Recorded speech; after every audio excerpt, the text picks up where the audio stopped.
Hey friends, we're here with the 26th episode of this show. This show being Shipbreakers, Stars of That Numbers Revised, an actual play featuring the crew of the LAS Golden Goose. We're not going to do goals at the beginning of the episode this week because you may recall things are a little up in the air based on the ending of the episode. And so I have chosen to instead railroad us forward to prevent any, let's call it death spiraling. And after resolutions, we may find ourselves making goals at that point.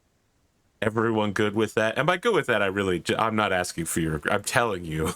Really. No, I must choose the chaos path. Of course I'm good with it. You definitely already have. There's no problems there. Yeah. So, off of a black screen, the first thing we hear is an acoustic guitar doing the unplugged version of Secret Agent Man, being sung in a abandoned warehouse in Los Angeles by a young woman with an Emma Stone style, like softly gravelly voice. As the scene comes up, I'm slightly retconning your father's death. I think you shoot him in the thigh, and then like the meat parts very quickly start to burn up. You shoot him in the right thigh, and like it starts burning up and down his body, but the bones smolder and take a little while just to make it really, really bad. An alarm goes off for, like shot discharged inside an enclosed space, right? Like automatic alarms start going off, like it's trying to put him out. A sprinkler starts. I mean, it's never going to stop him from dying, but maybe if he caught fire, it would put him out. People rush out when they hear the noise of his dying screams and the sound of the shot. Your mom, who has had a truly terrible 24 hours and maybe the worst week of her life, comes out, sees you standing with a gun pointed at her horrifyingly dying husband's body and faints from just complete natural shutdown. Dr. Fish comes out, looks surprised at what's going on, rushes over to this man. Iono looks disgusted at you. Like you're standing over the dead body of your father who you clearly just killed.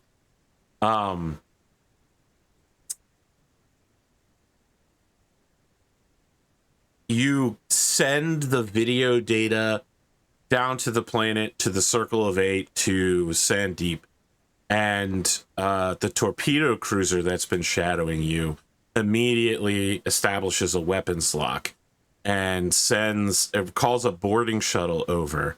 And it's the first bit of dialogue that we hear underneath the song. So at the song, we hit the line, they take away, or they're giving you a number and take away your name. And we hear someone very faintly saying, "Prisoner 4815162342, step forward into the chamber for decontamination. Remove your cover." And they're arresting you, Van-Vee. They're bringing you on board the boarding shuttle. Is that my prisoner number? Yes, that's your prisoner number. So we get the Guardians of the Galaxy Chris shot of like you waist up, like totally jacked, as like the foam comes down and the heating elements kick in. They give you, an orange jumpsuit. The guard underneath, again, the song lyrics, you hear him say, "Strap yourself into the table. Do not move. Do not speak. Do not attempt to get up from the table. Remember to breathe." As soon as you're locked in, he finishes a 5-part restraining harness, and then he hits something on a little wrist computer, and it gets very difficult to breathe, and all of your organs are suddenly overworked as the gravity panels hit 4G, and now your weight is crushing you down to the table, so you can't struggle or move. He walks up to the cockpit and waves his wrist, and it lets him in, and you can hear him saying to the pilot, "You believe this guy thinks he's the best pilot in the galaxy? I saw that ship. It had some sort of VI piloting system on the outside." The pilot's just like, "Hey, man, You know, I'm not sure we should be, and the door shuts and you can't hear anything else. We get more montages of you being taken down to the planet, and then it just ends with you in handcuffs, seated at the Circle of Eight table at the chair for the Yalls, in your jumpsuit.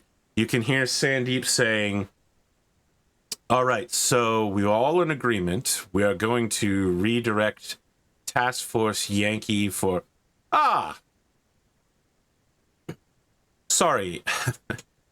It's becoming very clear to me that you are not Yal. What was your given name again? Vandorn. Vandorn. Yes. Yes, it would seem the Circle of Eight finally has only 8 members once again. Well, can someone mark down in the minutes that Mr. Vandorn has rejoined us? I'm very curious as to why you're here. You seemed very straightforward in your rejection of our hospitality and going with your father. How long of a flight would you say it was? Like, is this still like fresh in his mind what just happened, or did he have less than 2 hours? It's pretty fresh, I'd say. Yeah. Okay. And I feel like that's probably enough time for him to just keep thinking over and over and over. Why didn't his dad why didn't he tell me anything? Why wouldn't he help? Why did it come to this? And so in front of these people, he's hearing them, but he's not like listening, if that makes sense. And so he's probably just like mumbling, what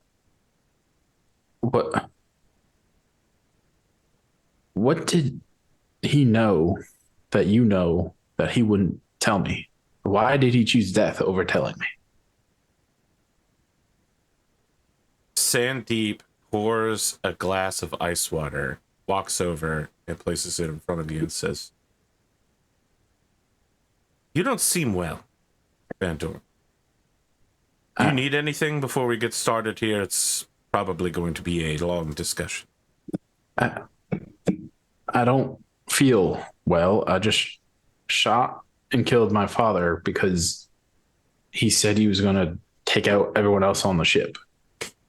Well, I mean, in some ways, haven't we all shot and killed your father? You're going to have to explain that one to me. Joke. He pats you on the shoulder. I'm afraid that your Yal Prime's death will be somewhat final, given his reluctance to use his clone. What's the clone's name again? He's like snapping, and someone's like, Zex, I think. Who? The clone that he made for himself to transfer into Zex. I thought I was a clone too. Yes, we'll get to that. It's complicated. Before I forget, I think some of the actions that happened to the rest of my family, my crew, might have been just a wee bit hasty. Was it? I know you were taking precautions, but any chance? Flatly and outrightly rejected our offer, and every indication we have is that you and your crew are very tight together. You're all made a security mistake. risks. Yes, I understand. So he gets his butt up on like octagonal tables, right? He gets to the one next to you, gets his butt up on it. He's leaning against it with his palms down, very friendly. Like you're definitely getting the idea that this guy's lifelong law enforcement. I mean, he's a magistrate. If you believe him, he was a mandate magistrate, hundreds of years old. This definitely feels orchestrated. Maybe not rehearsed, but orchestrated. He says, look, in his first rodeo. Yeah, look. Everything that happened with your friends can all be reversed. The royal princess was upset to hear about one of her favorite courtiers leaving. So it was a betrayal. Let's just be very clear here. Y'all betrayed the princess, and there were some reactions to that. Of course, we shut him out as well. Your people are loose ends, security risks if you're not on our side. And Well, hold on. Now. You're with us now, right? I'll do everything I can to reverse what happened. I appreciate that. Yeah, it's no problem, son. Is this the entire group's feelings on this, or just yours? And that's looking around at the other people in the room. Ooh, all right. What's insight in this system again? Perception? Notice something? Yeah, let's do it. Notice wisdom? That was a really good question. That was a great time to ask it. Nice. I'll take that. Oh, an 11? All right. So you get a pretty good read on everybody here. Sandeep is definitely in charge. And if there's anyone who's resisting everything that Sandeep is saying, it's Chula Montera. She 100% doesn't buy this line of bullshit and seems to be somewhat more on your side. Father Pascal Jaden is a little neutral in this. He's keeping an eye on you and is being very observant. It seems like he's worried about you personally, like your physical health. Bryce Cullington Dover Jr. seems like maybe he might be drunk. Ivan Aramatea is 100% behind Sandeep. No question about it.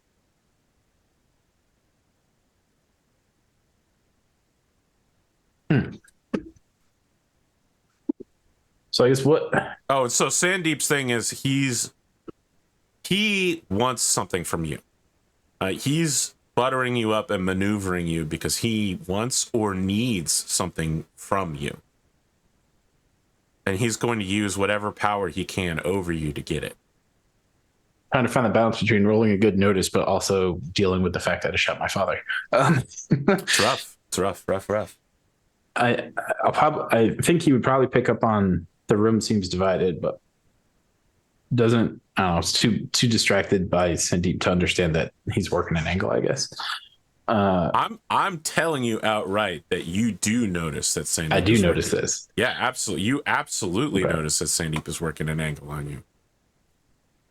Well, if there's one thing that I think you said is right so far, Sandeep, is, the Golden Goose and crew is a unique crew that can accomplish some tasks others can't.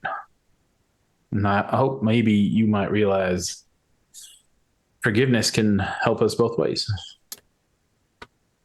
I'm not concerned about the crew of the Golden Goose. I'm concerned about what you can do. Because you seem to have inherited some of your father's more unique skills without his restrictive beliefs. What would those skills be exactly? Navigation. I'm still trying to figure that all out. Navigation. Well, I do fancy flying ships. I think I'm pretty good at it. Not that kind of navigation. Oh. Spike drive navigation. And how can that be helpful to you or the 8? He stands up and begins pacing around the table, counterclockwise away from you. Statistical analysis.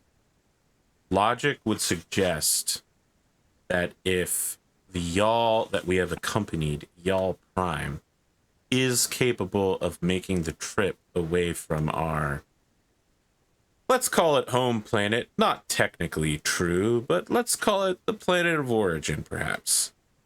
If he's capable of making that trip, at some point, Grace will persuade another Y'all to do the same thing, and we cannot allow them to leave Scarfy. It's too much of a risk to the rest of the galaxy, the universe, really. So what Grace isn't Scarfy. Like he can't help but mutter it. I mean, of course she's at Scarfy. They're all at Scarfy. There's. The bond. Sorry, I just have so many questions. Go. Sorry, go ahead. I did tell you that we were going to need time to explain it to you, but you really wanted to get in on this discussion. Yeah, I'm sorry. This is just a lot to take in. It's been a busy day. Yes, of course. Still concerned about my the rest of my crew and family up in space just sitting there now. They have no idea what's going on with me. It's just a lot going through my head. Look, if this agreement goes well, in a few days, you'll hardly remember any of the hardships you and your family are. Well, your mother's in for a very rough time, but, that is what it is. You mean grieving process, right? That's what you mean? Well, it seems like she tried to entice her company to join her on some sort of exodus. And, if, frankly, if our discussion here is successful, the people who tried to leave will obviously, I wouldn't say that they're traitors, they're citizens who are free to leave, but their loyalty has clearly been shown as not being towards the royal princess and this planet, and thus not the Circle of Eight. What were we doing, Ivan? Was it monopoly busting? And he goes, yeah. We will begin procedures in government to break up company into smaller pieces so we can nationalize and eat them. We've only had a few hours, but process is underway. I will have paperwork on your desk, magistrate.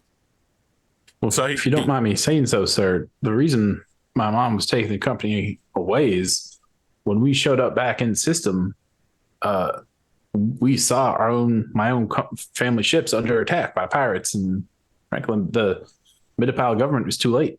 Is that really why she's taking them out of system? It wasn't until that moment that she decided that it's time to go.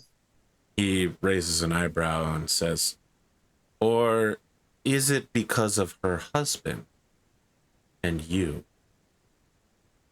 I mean, I won't deny I think I'm a part of it, but we know that you were sending messages to her. I don't know exactly what's in them, but I assume you told your mother about your father, yes? Do you think it's the pirate ships that caused this, or is it the true knowledge of your father's nature? Well, I think you've seen... I actually don't know all that much, so there's not all that much I could have shared with her.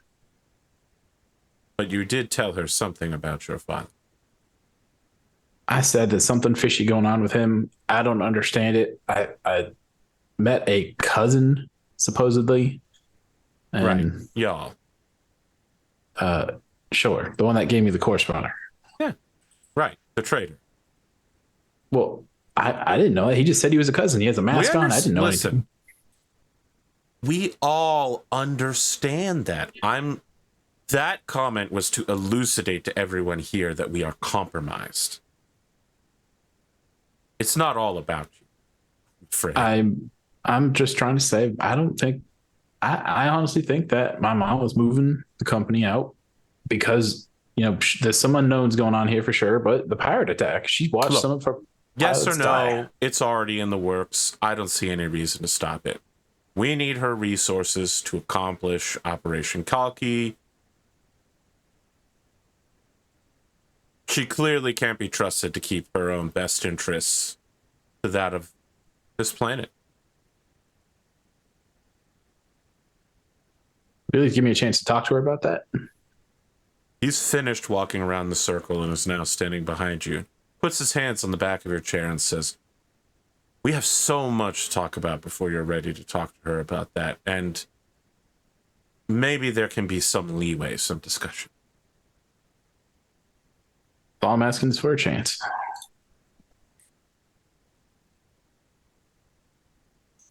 I'll tell you what. I need you to do something for us, for yourself, for your family, for your universe. And if you do it, I can consider leniency for your captain, your AI friend, your family. Pause like that, like it pains him to say it. I mean, when he sees you looking questioningly at it, he spins your chair around and puts a hand on your shoulder and says, "They're not your real family. We are your family. But I understand that in your brief existence, you've come to associate them with being close to you." I'm still in a straitjacket. You were never in a straitjacket. You were just in prisoner's clothes. Oh, I thought you said you put me in like the 5-part restraining. 5-point restraining harness, Yeah. so that you couldn't get up off the table. Oh, okay. They didn't want you rolling off the table and being broken in half because you hit the ground at 4 Gs. That would be funny. No, it wouldn't be funny, I assure you. Okay. Then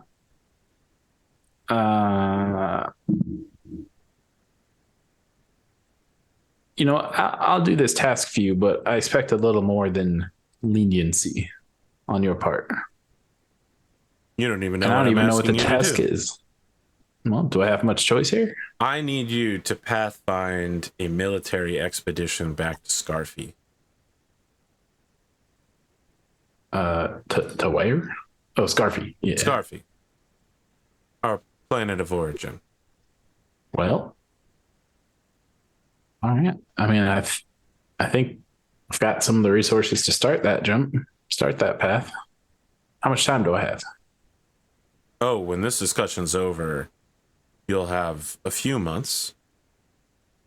He looks over at Ivan and he says, "All right, I'm pulling up the military data now. We're going to launch Task Force Yankee July 18th. When you say military escort, are you attacking Scarfy? Yes. I mean, attacking isn't the correct word. We will be neutralizing it.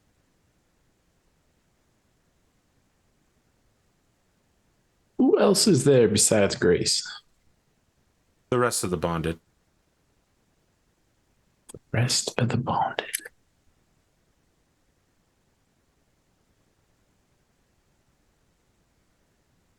Right. I'm kind of curious this just feels like a political war between two sides. I don't quite know. Well, Seems every like time my I dad try then. to explain it to you, you want to talk about the here and now. All right, I'm sorry. I have a lot of questions. But do I have your agreement? You will become a lead way. navigator for Task Force Yankee, execute Operation Kalki, and safely return the fleet back home.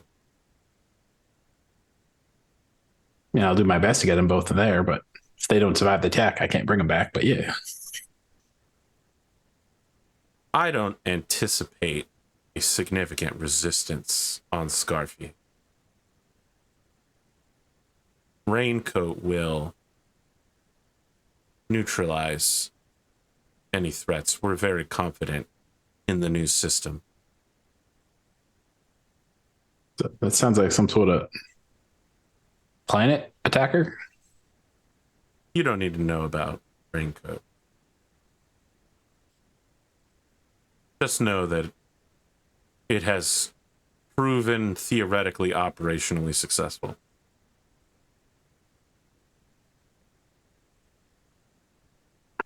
And All we right, need it.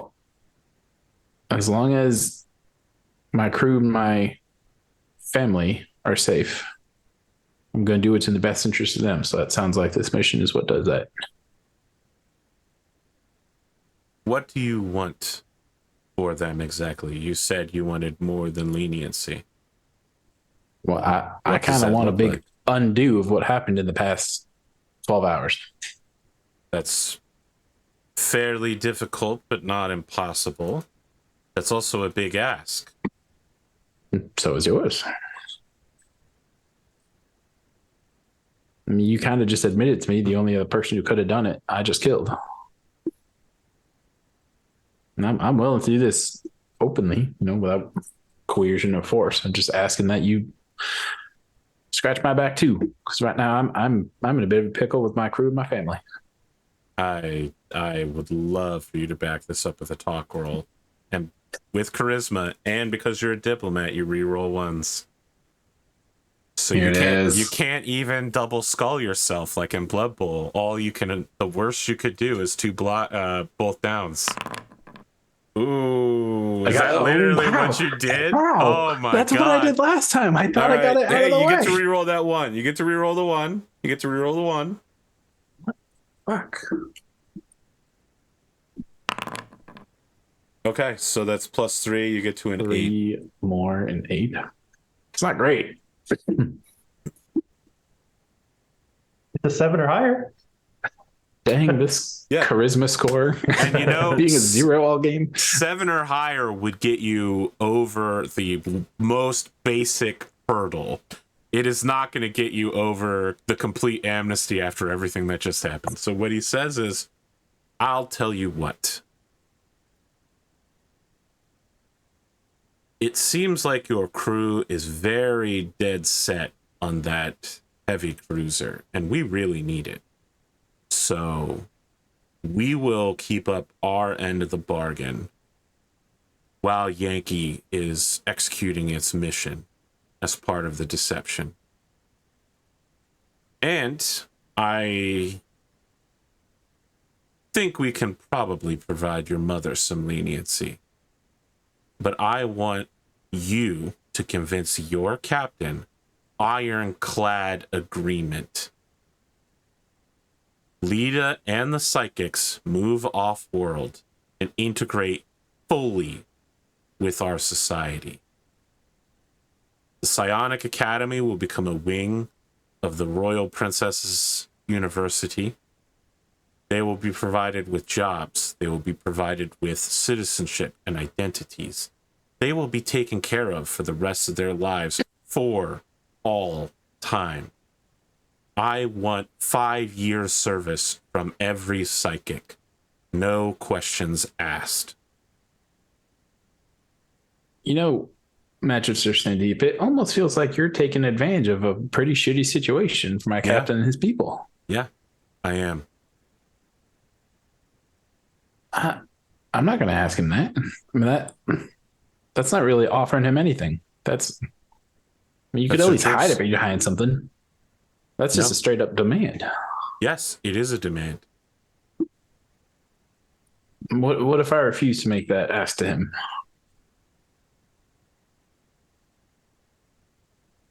So I'll still pilot your mission. I'll still fly your ship.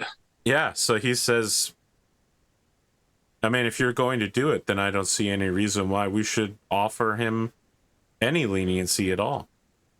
If you're going to do what we want, why should I bend to you wanting some sort of hand wave for him and his people? Like, this is such an awkward negotiation. I agree with you, young man. You have chosen very poorly your tact here.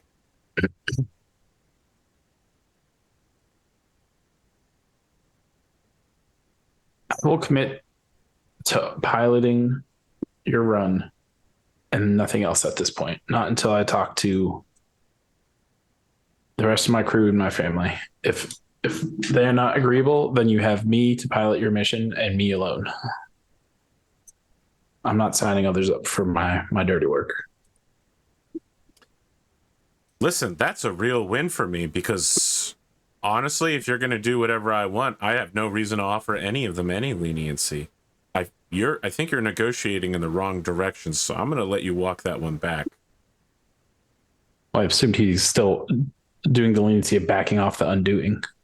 No? I mean, you or just he removed said that off the table too. I mean, you just said that you're going to do his mission no matter what. I assumed that meant keeping the undoing of the crew part. I guess I don't know what was the Lita part for? He threw that in at the end randomly. Yeah. He's willing to grant everybody but the psionics leniency because he wants them. Interesting. So he just randomly threw that in at the end because my role wasn't good enough. I see. I mean, there was nothing random about it. I mean, he wanted that when he met with the captain. So this man I'm just trying to figure out what is the leniency that they need. Like, Quentin got, just to be clear, Sandeep has never met the captain before. This is not Bryce Collington, Dover the 16th. Right. It's the deal that was given to the proposal given to the captain is the same thing. That's what I meant. Yeah, but Van-Vee wasn't there, so I wiped it from my mind. You don't know that. Yeah. So that's just funny for us above board. Yeah, like currently they've lost the possibility for aid, but like they're not like in trouble, right? I don't know. I wouldn't go that far. This guy wants you to convince your captain to fully relocate and integrate the psionics into Midapillian society. A counteroffer. for what though? Like I felt like we had an agreement beforehand, and then he piled this on top.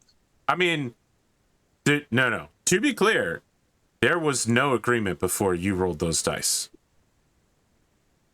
He made you an offer. You rolled an 8, and he said, "All right, some of the things you want, I'll give them to you, and this thing, I'm not going to budge on.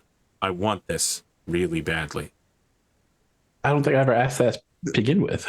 Well, what you asked for was, can you undo some of the things that have been done in the last since my actions? Yeah. Okay.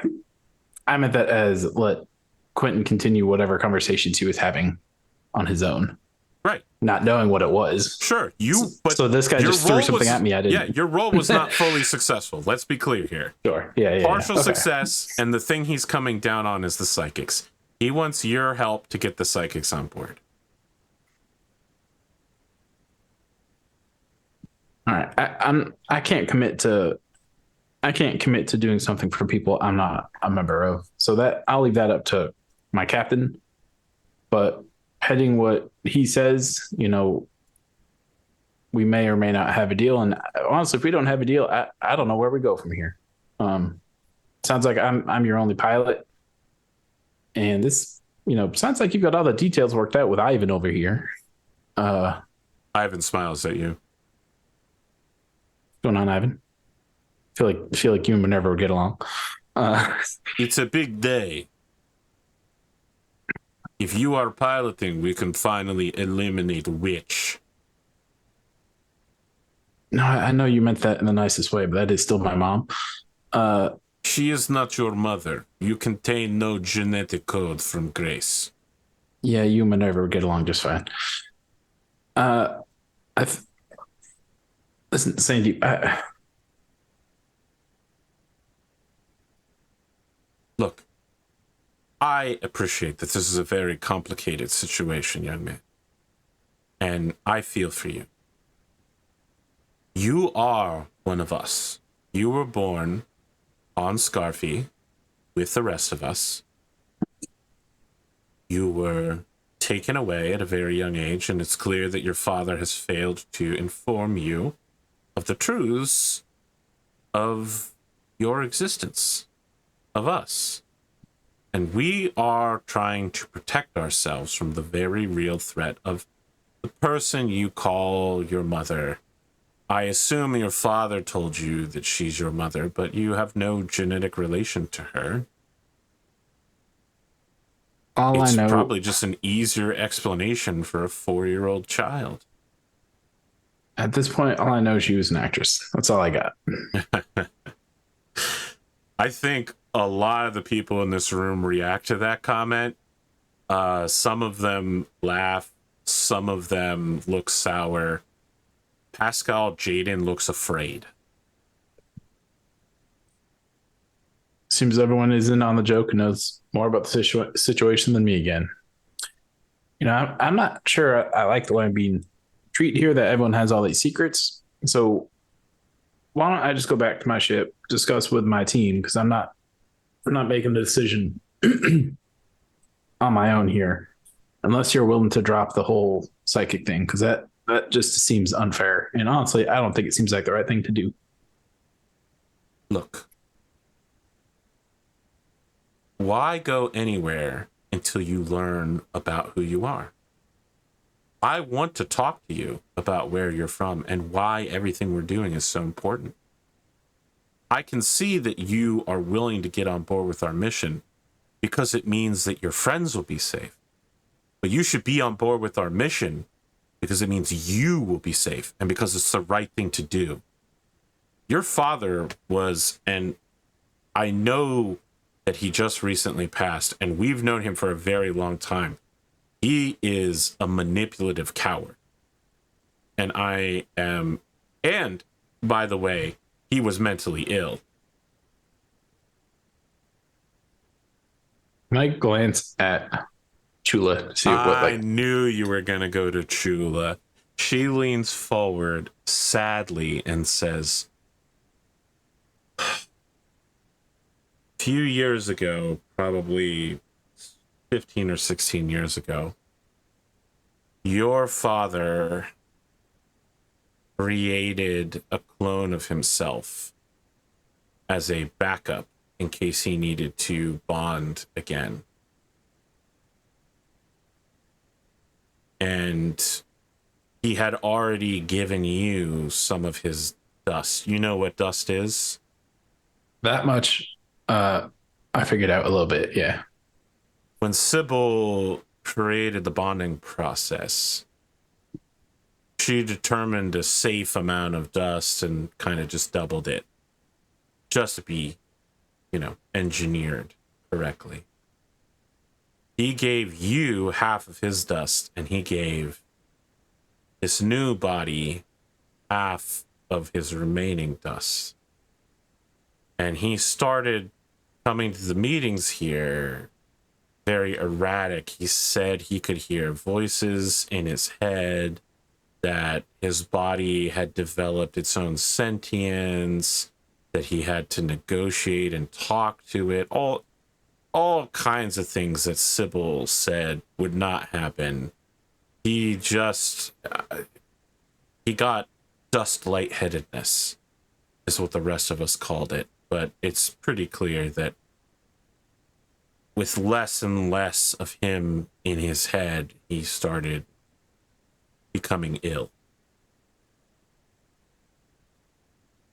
Am I at risk having half the dust y'all have? No. Have? You have the minimum amount. You should be fine. You don't hear voices in your head or anything. Nope. What So about my when brother? you say that, you feel some small twinge inside of you, a reminder that you and Vandorn are now one and the same. But if you'll recall, Vandorn is a biological entity. He is the physical consciousness of your body, and you are a technological consciousness in the dust. I am hopefully doing my best not to reveal anything about what happened on Ferry to these people. Good, because I would like you to make a roll right now to hide that. It's still going to be a talk roll, actually, with charisma. Where was that earlier? Yeah, 11. That's not bad. Got a 6 in there, too. You got a Grimjark Games. Hit him with the POW dice. Sorry, I'm making a lot of Blood Bowl references. You think that you are giving away nothing on your face, that you know what they're talking about, and that maybe, from your point of view, they could be wrong about this. That maybe your dad isn't mentally ill. Maybe he hit the minimum threshold to hear the actual sentience that they are all trapping inside their bodies. When you say, "What about your brother?" everyone looks around confused, and then one of them goes, yes, he is talking about Zex, the copy. Yes, your brother. Sure, we will call him that. You mean Zach? Zach! Yes! Yeah, I've met him. You think I could remember his name? I'm good with names. Yes, Zach! His name is Zach. Yes. Zach is your father's clone. Yes. But he has quarter the dust? Yes, he does. He has 1/4 of dust. Just like your father. Yes.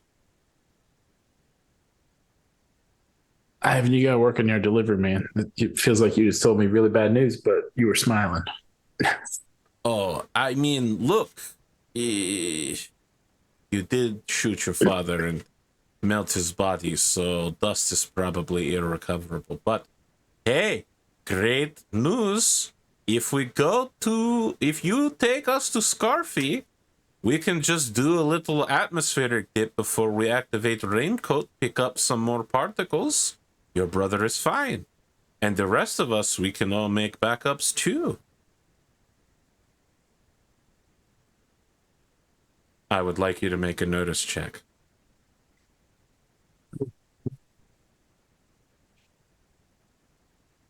Charisma or wisdom? Sorry, wisdom. A wisdom. Some of the people here seem committed to the mission that Sandeep has laid out. Stop your mom, the witch. Sandeep and Ivan, at the mention of picking up more dust, it's becoming rapidly clear to you that for the two of them, finding a way to continue to cheat death, you're not even sure how they do it because they haven't explained it to you yet. This is the real mission that they are signing up for, is to get more dust so that they can stay alive. So I imagine Father Pascal is just kind of like averting eye contact. I mean, Chula's. They're not, though. Just to be clear, you pick up that, again, you're a master diplomat. You are at the top of your game. The rest of them haven't thought that out. They haven't gamed out until he mentioned it right now. And even then, you think they are committed to stopping your mom. That, like, they believe that she's the top threat. Sandeep and Ivan are in it for themselves. Well, ain't this just a big pile of shit? Okay.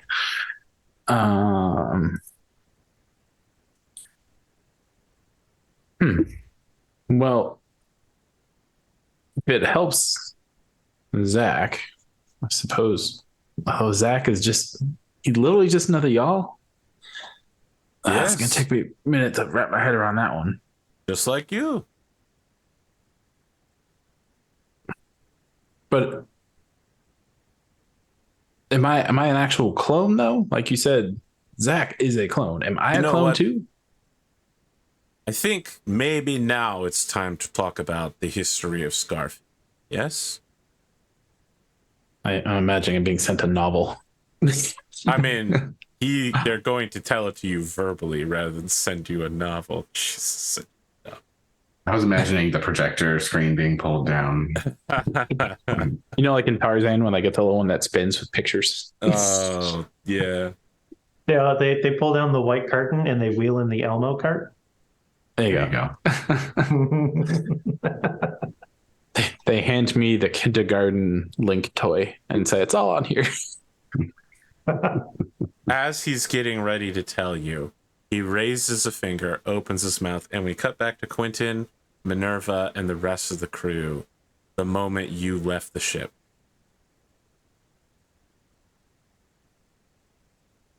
Dr. Fish is saying time of death, cause of death, got that recorded down.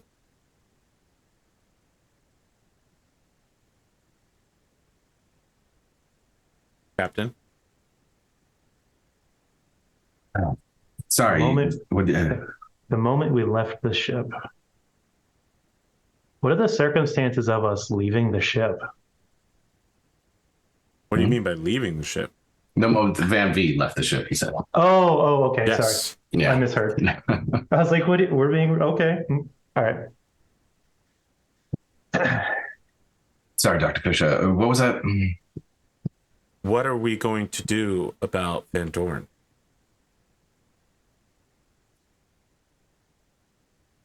Yeah, what are we going to do about Vandorn? That wasn't a rhetorical question. I don't know right now. I'm He sorry. just Dr. murdered Fish, a this is- man, his own father. Yeah. Did I pull it? Dude, what happened in there? Do we Minerva? There's a beep in a panel. One of the panels lights up, and it's just like a recording of not the whole conversation, but the recording will start with y'all saying, "Well, then everybody has to die," or however he said that. So while this is happening, Dr. Fish is just like, I don't have time to deal with this. I have a patient with syncope. And she's like, Quentin, get over here. We need to take her to the auto dock. And goes over to Sophie. And Quentin points to his ear at Minerva and says, like, you can keep talking to my ear. Grabs Sophie and helps her. It appears that Van-Vee took an unfortunate measure to prevent his father from attempting to murder the rest of you. Choice of the word unfortunate is most unfortunate. I mean, Minerva's still trying to process this too, and is trying to be really professional about it. Yeah, Quentin says, did you? Oh, God, I was talking to y'all before the whole thing happened. I told him that Van-Vee wouldn't stop until he gave him some answers. I feel like I might have pushed him over the edge on this. I don't know. The doctor asks a good question, though.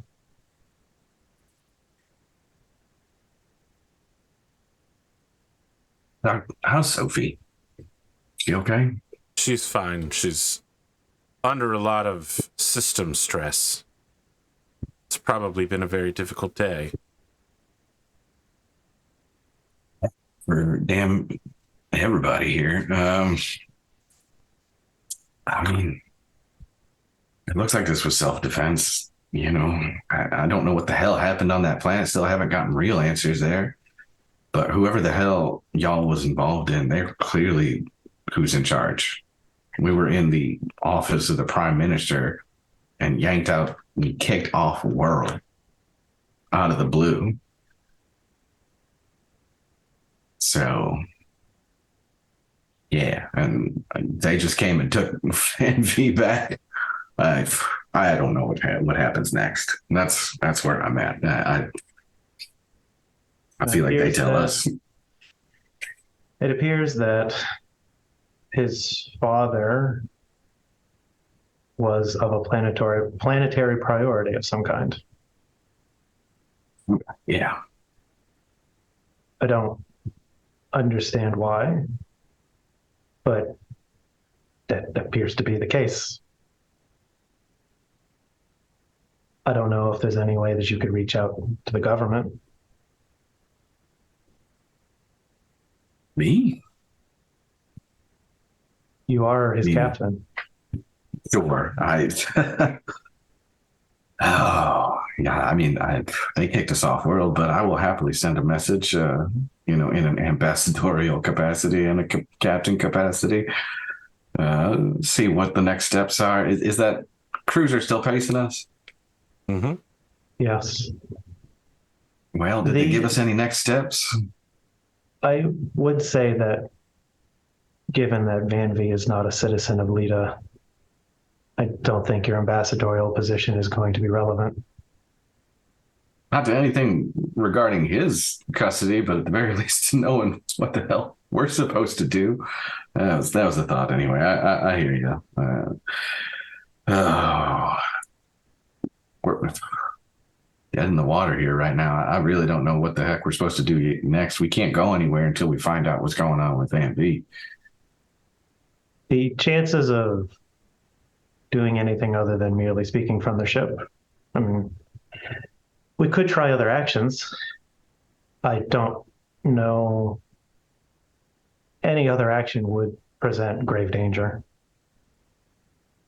Exactly. We're heading on over to the station where Carlito is, but I assume we stopped that. So we're just gonna wait. I guess Again, did the cruiser did we get any instructions or what happened when they took Van-Vee? Cruiser has you under a hard weapons lock at extremely short range. Sure. I just mean like out of character. Did they like say anything to us about? Yeah. So again, I glossed over it in the intro, but they basically told you don't move. We're sending someone to arrest you. They have not rescinded the don't move order. Okay. So, yep, we're it's locked a in a bottle boat. Episode, guys. Bottle That's what I was gonna episode. say. I was gonna literally say. I walk into the room in a spacesuit, sit down at the table. Bottle episode. God damn. Captain, if anything other than trying to just send messages from the ship is,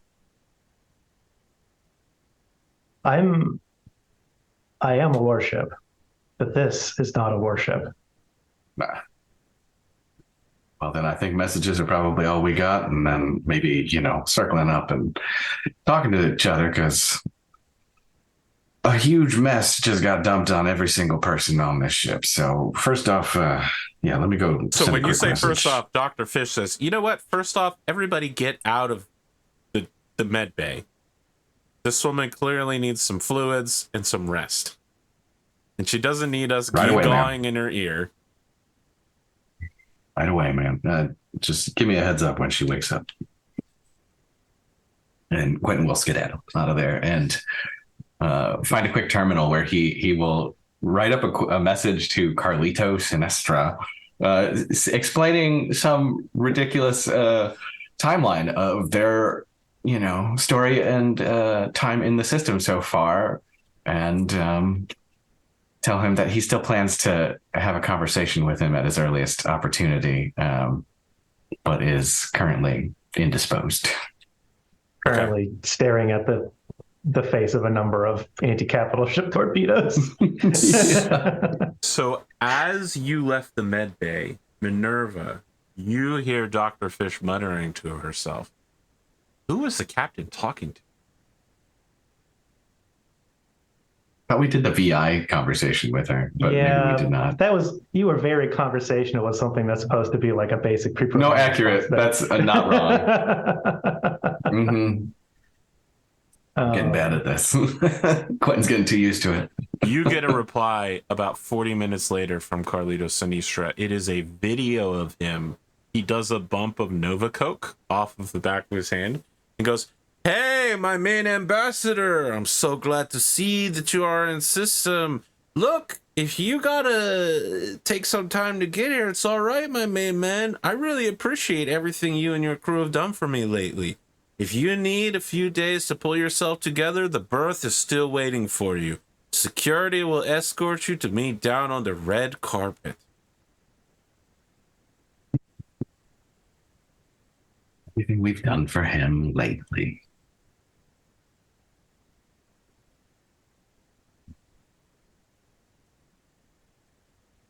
Quentin, I guess, then at that point, maybe, oh gosh. So to be clear, this is not a live message. It takes some time. No, I know. I'm trying to figure out what I should do next, with, he'll be in his quarters, I guess, looking at that message and ring a MINERVA.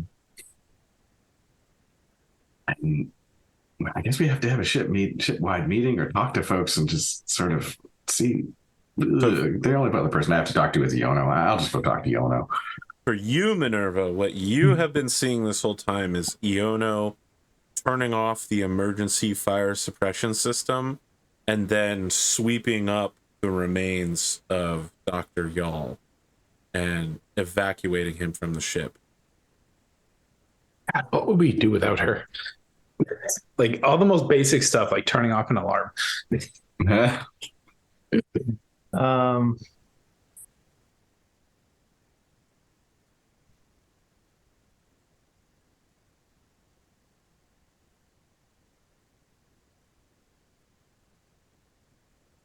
I don't want to interrupt Iono, but I want to leave her a message that says that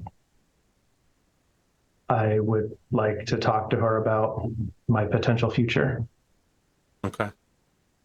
I think what you see instead is that a member of the crew who we haven't seen in a while, plods up to her, Louie, and kind of starts nudging her. And she's like on the verge of tears and just says, "Not now, Louie." And then he keeps bumping into her. And she sits down on the on like the back diving board of the space yacht and kind of just lets Louie shoulder up next to her and just scritches the back of his ears. She sees that you sent her a message and chooses not to read anything further than the subject line. Okay. And the really sad song from Scrubs is playing. Na na na na na na na na. Listen, I just want to say I got to use Secret Agent Man in 3 different ways in 3 different episodes, and that's how you know, because good comedy comes in threes. And I really need Johnny Rivers' estate to not sue the shit out of me. Well, Quentin, the only person he was going to go talk to was Iono there, but I think he would walk in on that scene and see In the cargo Iono bay. and Louie. She sees you there and says, "Hey, Captain, what's up?" Coming to see how you were holding up, I suppose. And Finished cleaning back here. There wasn't a I lot appreciate of blood. that. I really appreciate that.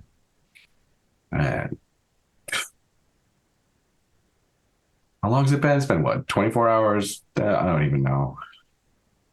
It's been 24 hours. We were ejected off the planet less than an hour ago. Yeah, all right. Perfect.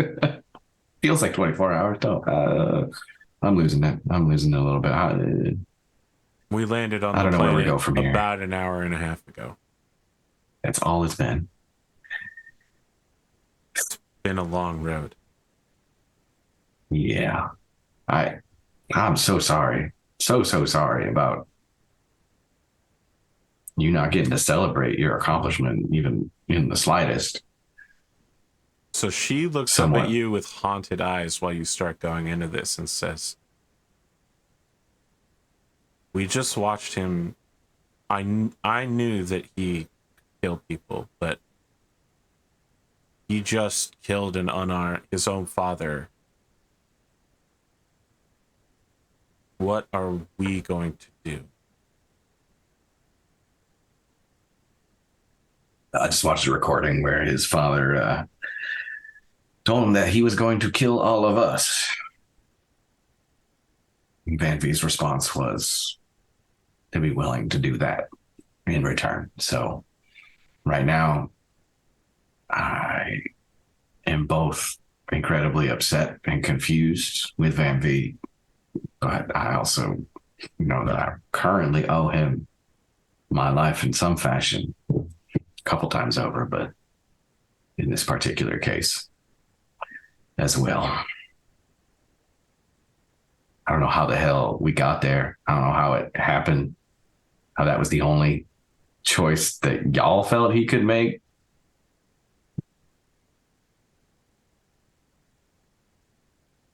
Yeah. Any of it means why y'all felt it was whatever it is was worth killing all of us for, or killing his kid. I think the sledge works its way over to the group since I'm currently in the sledge. Clone.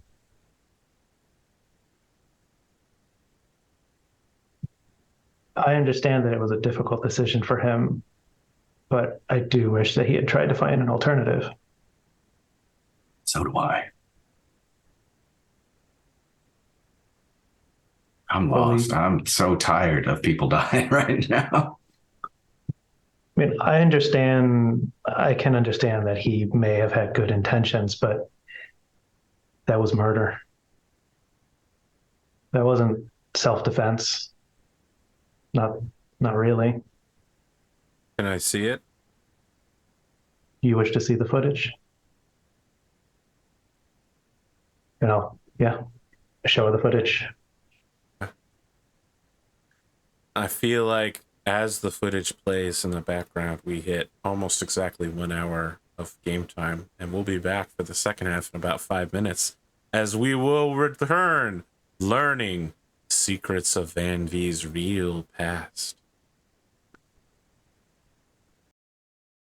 Thankfully, the audience didn't hear that one. No. They would have loved it. They would not have loved it.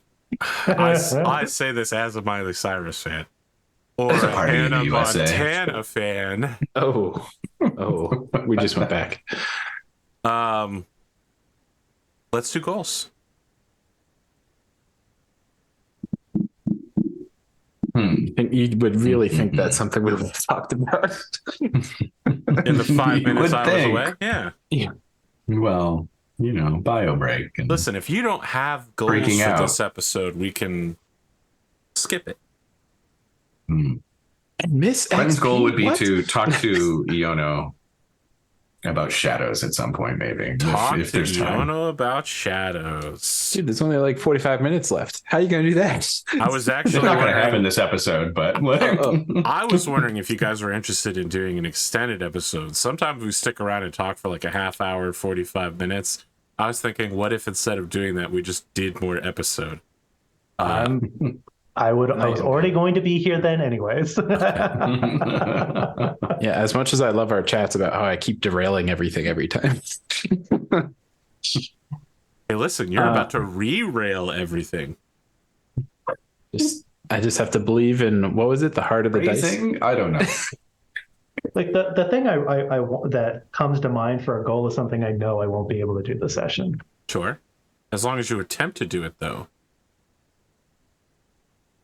My thought is I want to talk to Fanana, and you're right, you won't be able to do that this session.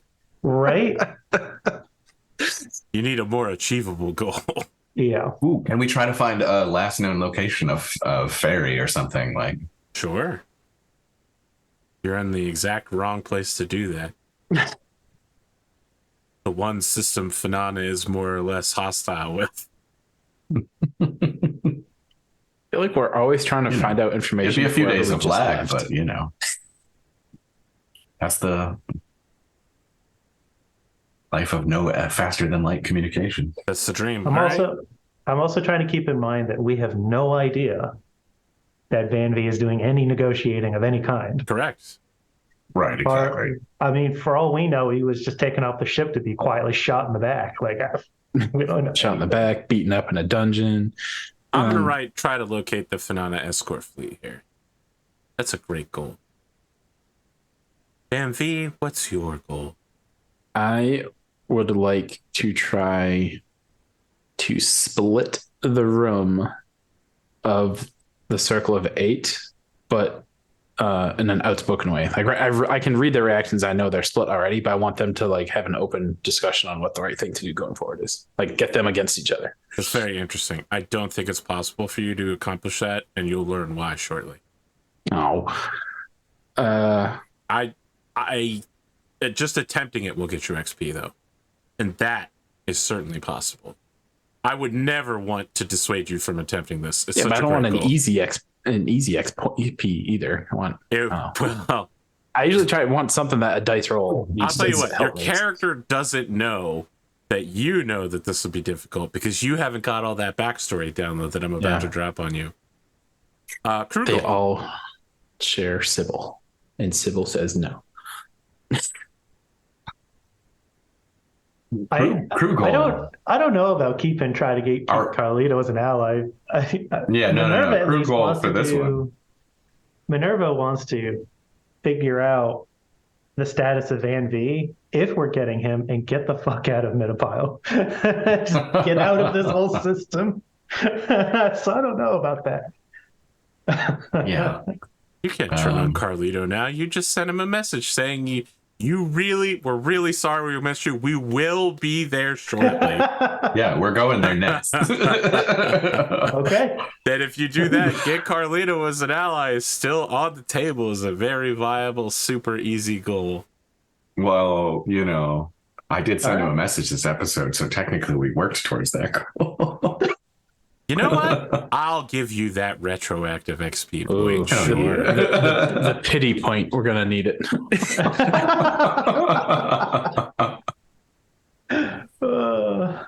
I am, however, returning the Find Your Mother down to 18 and the Get Enough Resources to operate a multi-system organization back down to 10.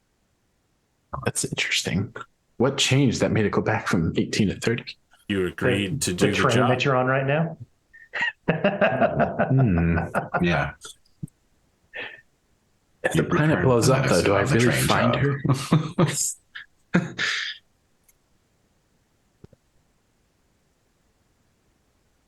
Sandeep says August 2nd, 2665. It was 11:31 at night. I was enjoying a well-earned vacation outside of the Terran Mandate on a sort of colonial safari to a relaxation world called Scarf. You're going to find that all of the members of the Bonded had some reason to be there for vacation. Grace was on a drug rehabilitation. Y'all, of course, is her husband.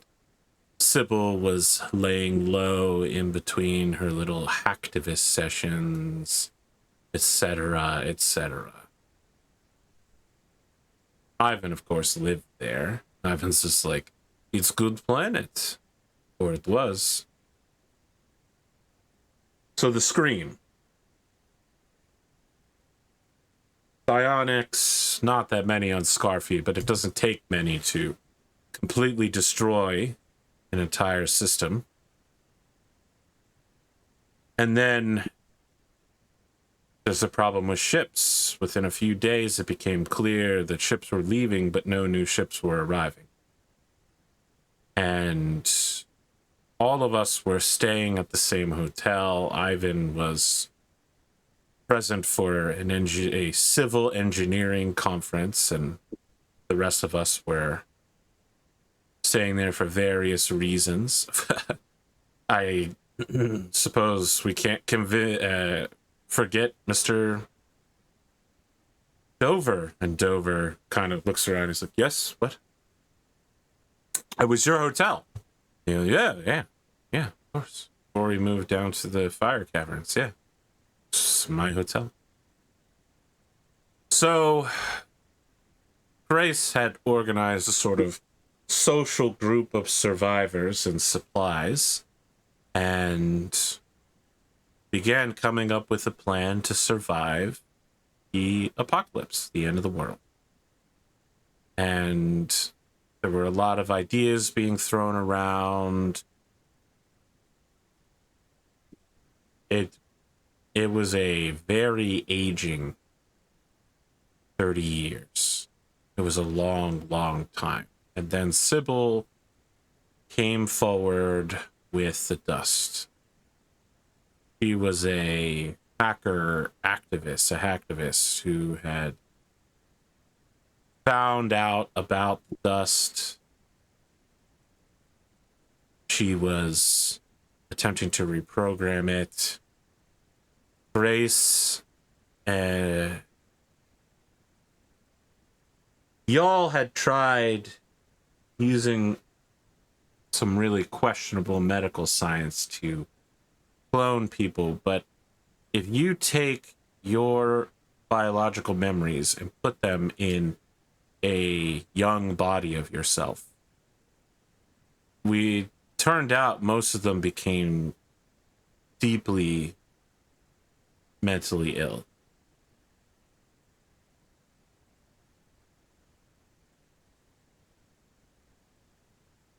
Your memories are stored all over your brain, the processes, getting a shock of younger hormones. Your brain is constantly in motion, moving forward with momentum. It did not, and I'm no medical doctor, I mean, that's y'all's thing, but the human mind did not take well to the transition between the two. But Sybil had found a fix. storing the consciousness remotely, technologically, to act as a sort of puppet master for the body. And so after the first few generations of disturbing cloning experiments, Grace and Sybil pressured Y'all, and he cloned a 4-year-old version of Grace and downloaded her memories into it using the dust. And it worked. It was somewhat surprising at the time to see a 4-year-old walking around talking coherently and acting like Grace. She's a somewhat striking and singular woman, and a 4-year-old version of her is frankly more terrifying than the real her. And that wasn't good enough. We lived like that for 100 years or so. And then Grace came up with the idea of bonding. We had survived in the prime of our lives at least 3 times by then. And whenever we needed to, we would just have a new copy born, and we would have the old one killed.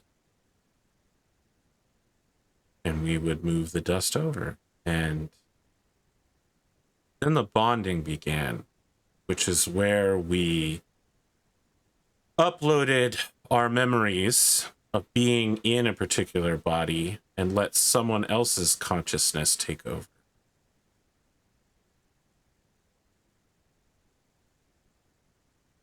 Experiencing what it is to be someone else, sorting through their memories, being you, but also being them at the same time.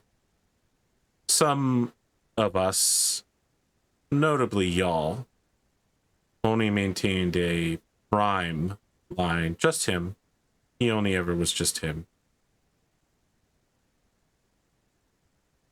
And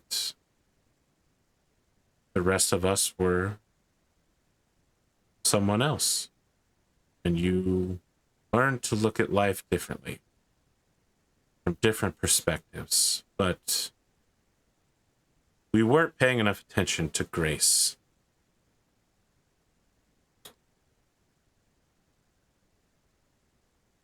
There was another woman, Wendy Nass.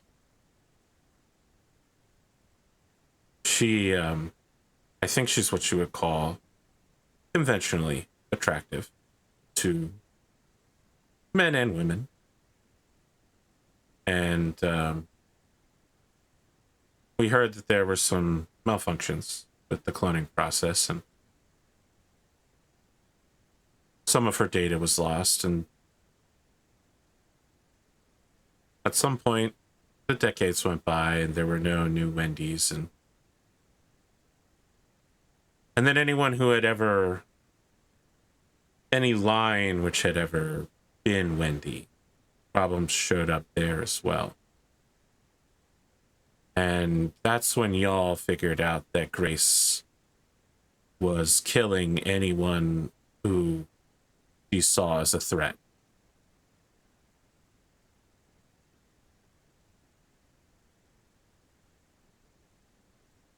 A few decades ago, he started piecing together some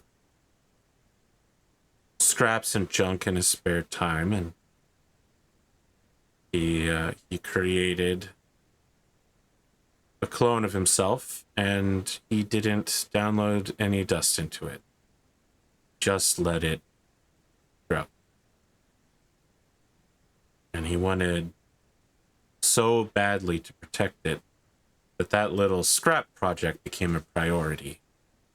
And he finished putting together a real clunker of a ship.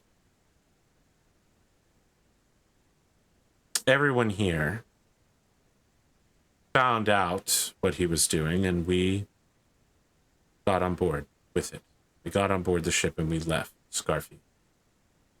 It was 2 blind jumps in a row.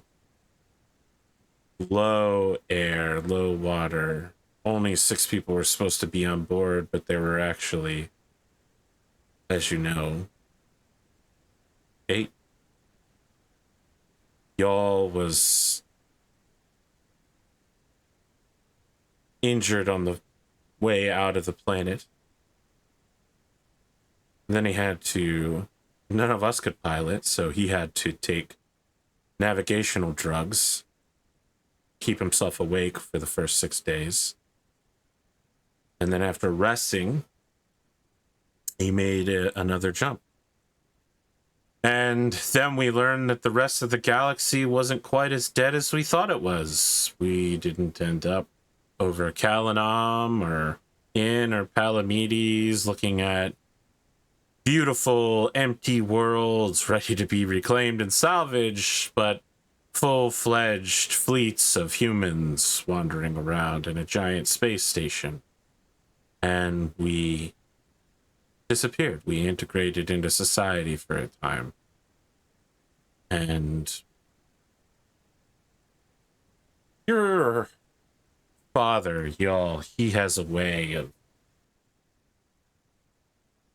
weakness for beautiful, powerful, younger women who he can serve as their knight or attaché and occasionally bend their will towards what he wants. Like the royal princess, or your mother, your stepmother, or Grace. And he wormed his way into the government here and made a little circle for us. A little place where we could lay low and hide just in case anyone came to follow us. I used my skills as a magistrate to pick up my old job, essentially.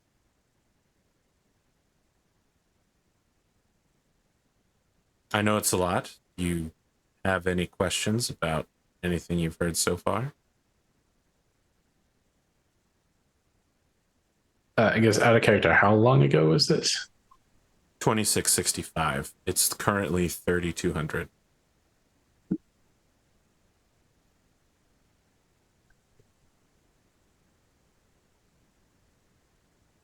What? When's the last contact you had with Scarfy? I mean, do you even know what's going on there?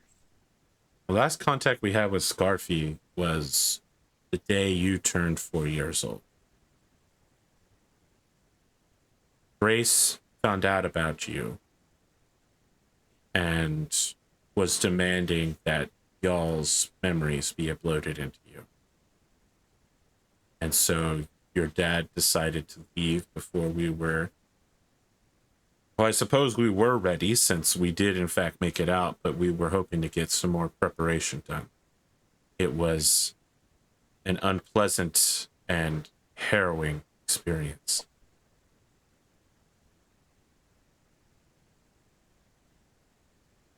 I think as he was telling the story, I kind of keep looking around to other people in the room, just kind of acknowledgement that's truthful. Everyone, Dover seems to be sobering up. Everyone else seems to just be reliving their own version of this event.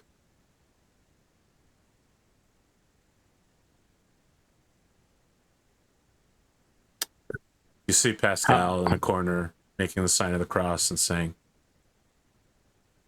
"I love you, boss." How many other bonded are there? I mean, you've mentioned a Sybil, the Grace, that could still be back there. I mean, are we talking hundreds, tens, thousands? Do you really want to know names and numbers? Where we're going, our objective is to eliminate them.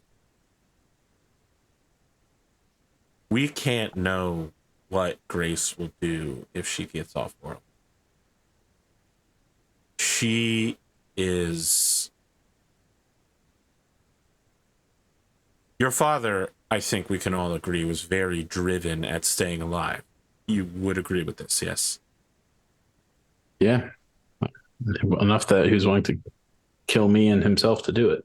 Grace Which seems odd. is much more driven. She has a very singular focus at survival and control.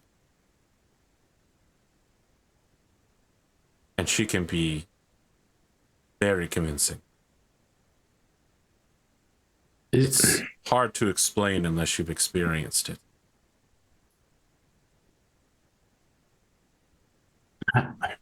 Gosh, how do you even know there's no other? She hasn't found another navigator. I mean, that's probably been her number one priority for how long? I mean, They would be here. If that were true. Infiltrating us. The quarantine zone was our idea. We reached out to the other major governments using Midapile as a smoke screen.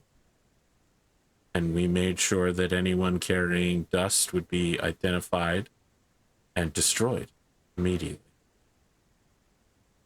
out of curiosity, which other governments I may have had a run in with a couple, and obviously I was not destroyed. Banana, clearly. Kalanam at one point. Others. You know, were there any other doctors, notable doctors, besides my father?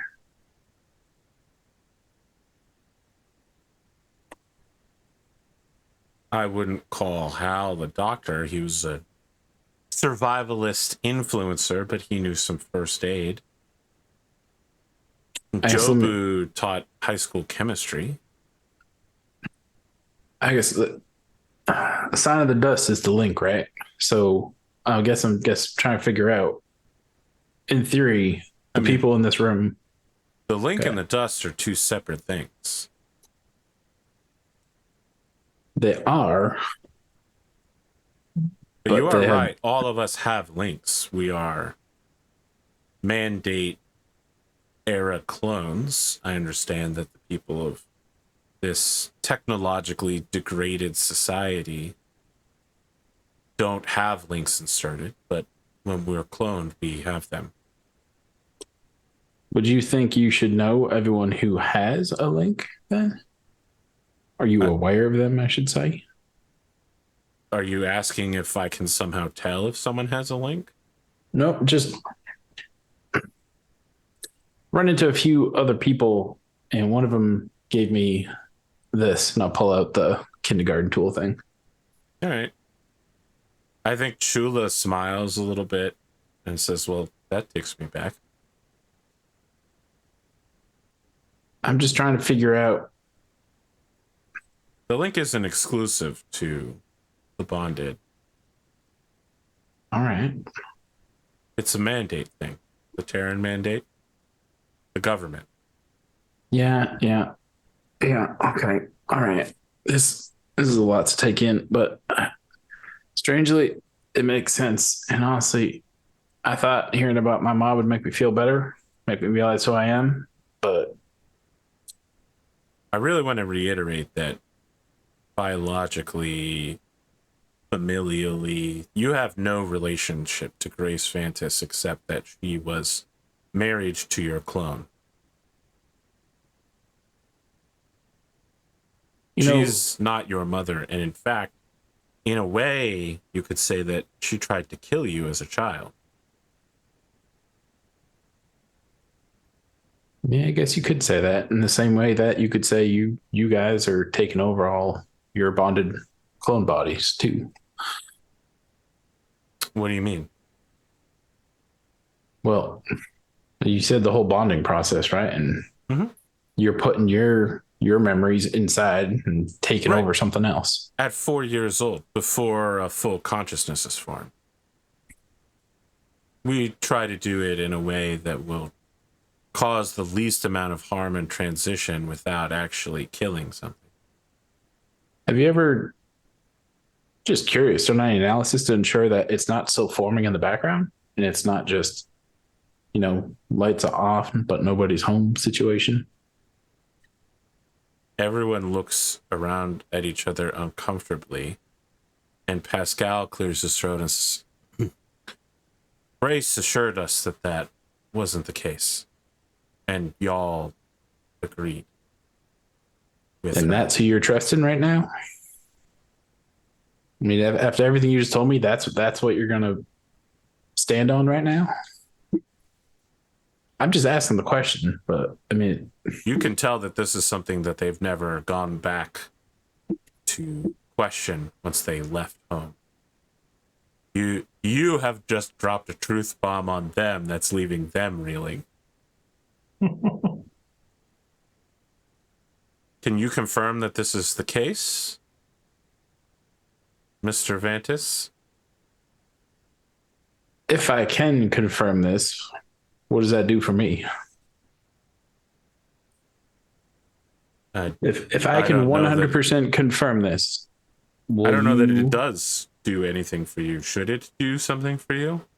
It certainly brings into question, I think it flips your guys past 600 years on its head, doesn't it? What do you want me to do? Die? No. You want me to kill myself right now? I'm asking that you would just perhaps reevaluate before you wipe out a whole bunch of... Heck, the whole thing is a little weird to begin with. But I guess the biggest thing I want right now is, if we're already talking about taking out a whole potential planet, I feel like that should be enough. You don't need to enslave psionics too. If I can... What I'm talking about is not enslaving psionics. That's your view. Let's hear me out. If I can prove to you that perhaps the other consciousness is still present, would you take the psionics off the table?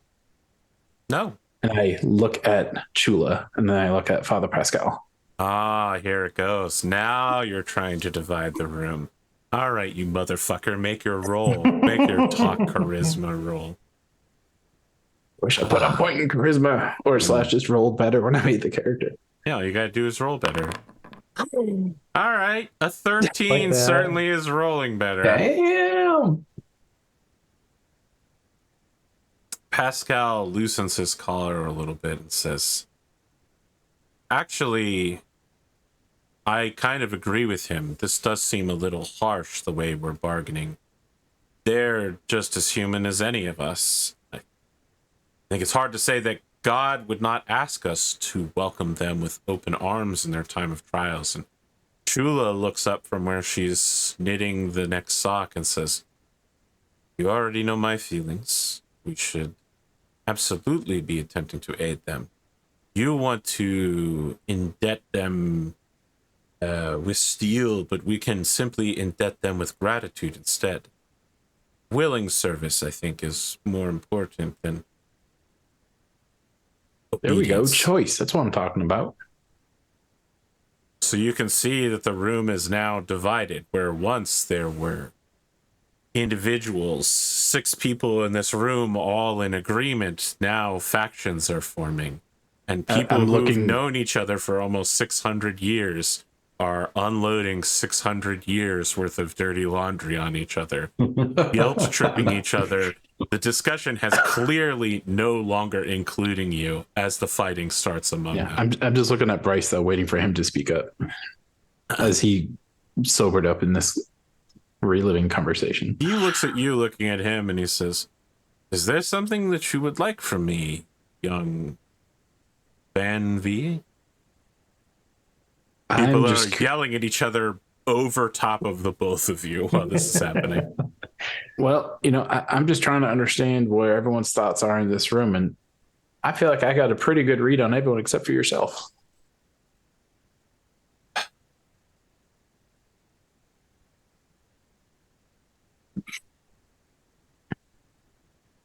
Look,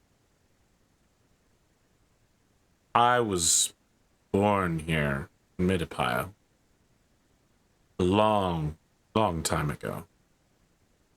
And I inherited my father's money. And I wasn't the best at real estate investment, but I thought I did okay. Here I was on some little colonial backwater vacation world known for its safaris and, you know, business conferences, and I just finished buying a hotel from Ivan, politician in charge of civic planning. And yes, then that hotel became the last refuge. So speed up 560 years, and I find out that my sister named her firstborn son after me, Bryce Collington Dover III. And the family line stayed strong to the modern day, and my great nephew is, there's a couple greats missing in there, basically in charge of the planet. You want to know what my deal is? I'm retired. Life is hard. It's fucking hard. I left hell, which was the worst journey of my entire life, and I'm just sailing through the rest of it, man. I just hope for a smooth landing at the end. You choose interesting company for that wish, but can't blame you. He looks around at the rest of the room and he says, this is my family. I've known these people for half a millennia. I've known you. Well, I certainly can't compete with that timeline. My family's back on that Golden Goose.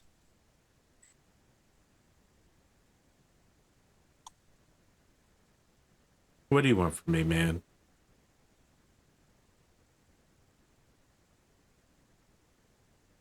I just want what's fair. And I think, you know, Chula and Father Pascal, you know, they kind of said what I've been thinking. I just felt like I couldn't say it out loud. But I'm just trying to figure out what you want, other than to just go sailing off into the sunset. Because if that's really true, you wouldn't still be in this circle, still making these decisions and letting Sandeep make them all. Just curious what you want. You know, I know when someone's trying to manipulate me. Sure, you knew my father. I knew your mother too, and you're starting to seem an awful lot like her. Well, I've never met her, so I can't tell if that's good or bad, but based off what I've learned today, it seems pretty bad. He's shaking his head. You're a real manipulative son of a bitch, you know that, right? It's the nicest thing anyone said to me in this room yet. You know, Chula loved your father. That explains a lot.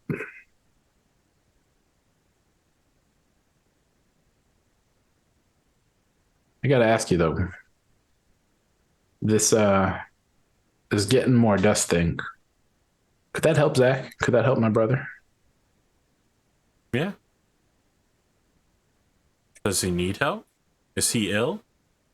Not as far as I know, but you guys are my source of information. You're telling me what happened to my father is because he removed some dust, and Zach has the same amount of dust he had. Sample size of 1 doesn't look good. Just looking for straight answers. I appreciate it.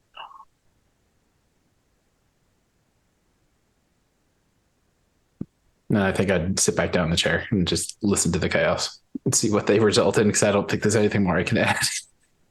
I think when you sit back down in a chair, Ivan stands up and walks over to you.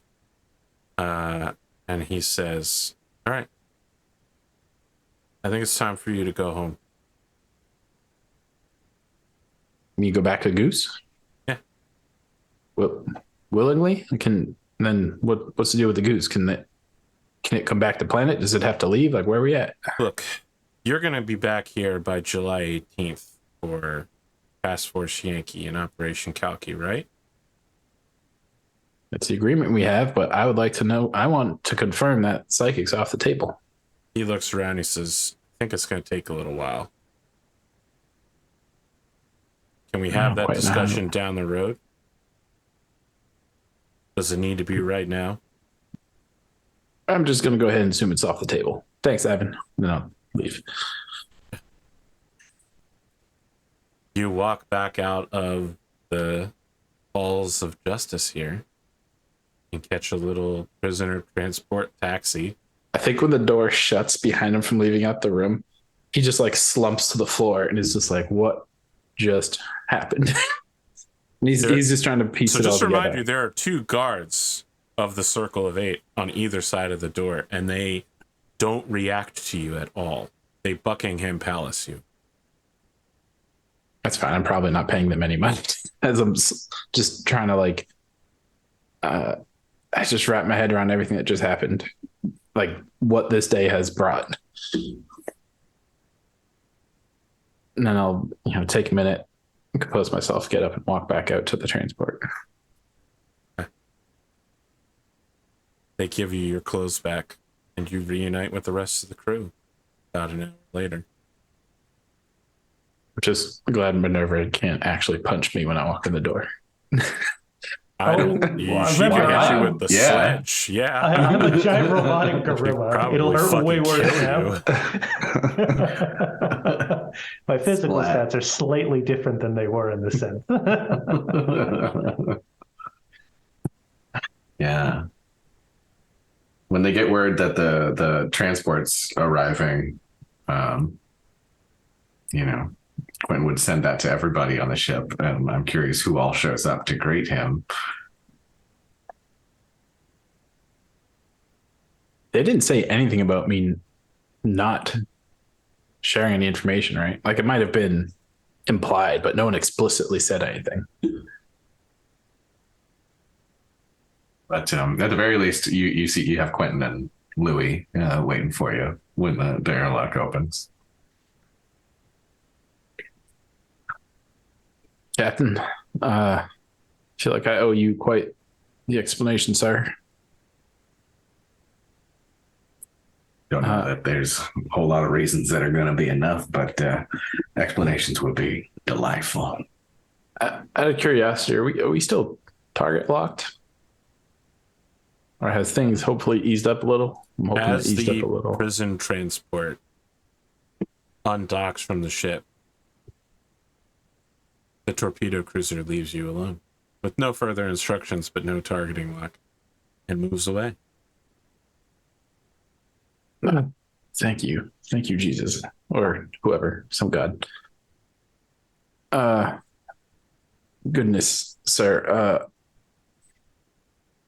I don't know where to begin. Where's my mom? Is she okay? Big bye. Permission to check on her, sir? Debrief immediately after. I don't know. Wait, is Dr. Fish with her? What's Dr. Fish's opinion of me right now, sir? You're gonna have to ask her yourself. That good, huh? All right. Thank you, sir. And I'll knock on sickbay rather than just walking right in. Okay. Fish turns around and looks at you and says, "You still working on this ship?" As far as I know, I am. How's Sophie?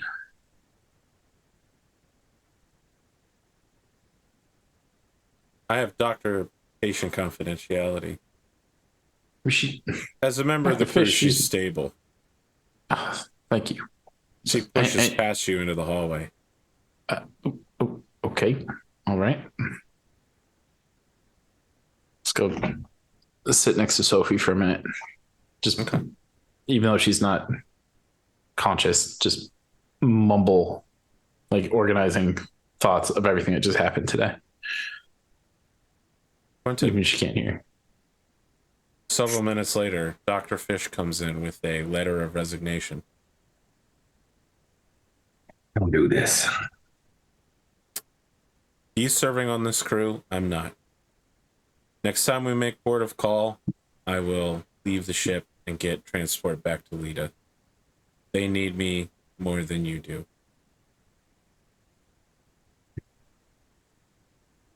I respect that. I don't have any argument here. I don't know what the hell choices he's making, and I can understand how you feel right now. I think this whole crew is a little too comfortable with killing people. And I'm not just talking about him. That's so. I know what you did. And I'm tired of it. I'm not going to be a party to all of these murders.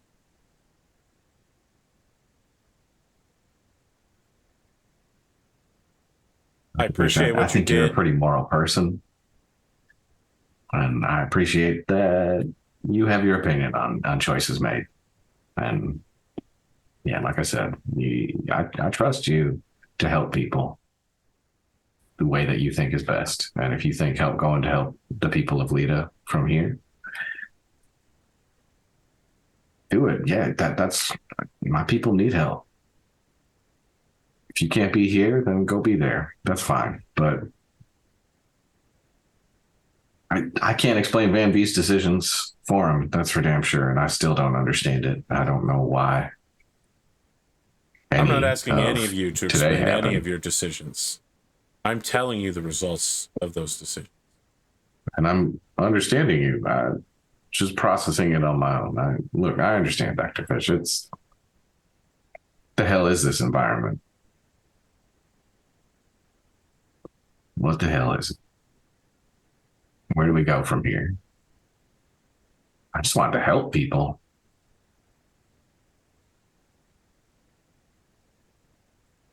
If you need me for any medical reason, I'll be in my quarters.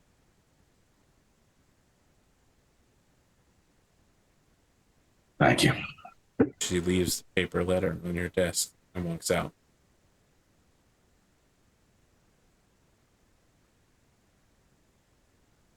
Quentin would pick it up and just be idly petting Louis.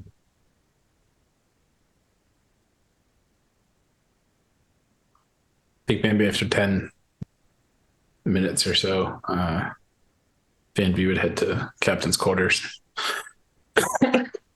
Again, knock. Like he doesn't exactly feel welcome on the ship, so he's not like doing his usual, just going about door, like just barging in, just kind of knocking, waiting.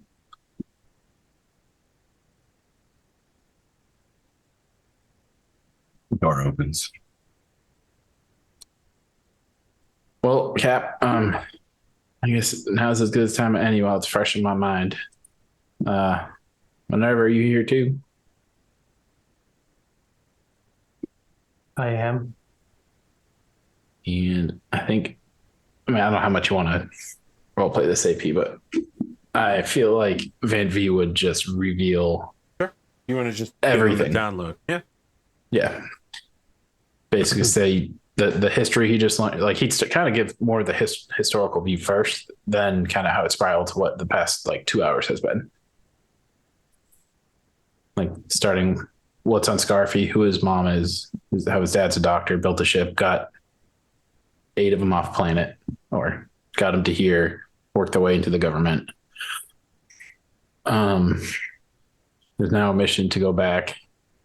Basically sounds like bomb the planet, get rid of all the rest of the bonded. But before they do that, they want to scoop more dust to make more clones because it sounds like they might be running low on resources.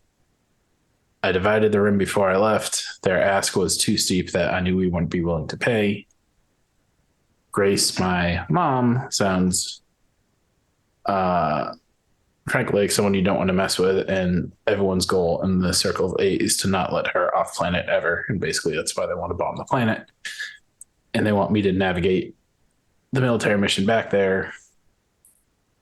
And leniency would be provided for everything that's happened in the past 2 hours to hopefully undo what happened when you guys were on planet. Something I'm still pushing back on is their ask of the psionics. I'm sure I'm missing something, but that's basically the gist that he would relay.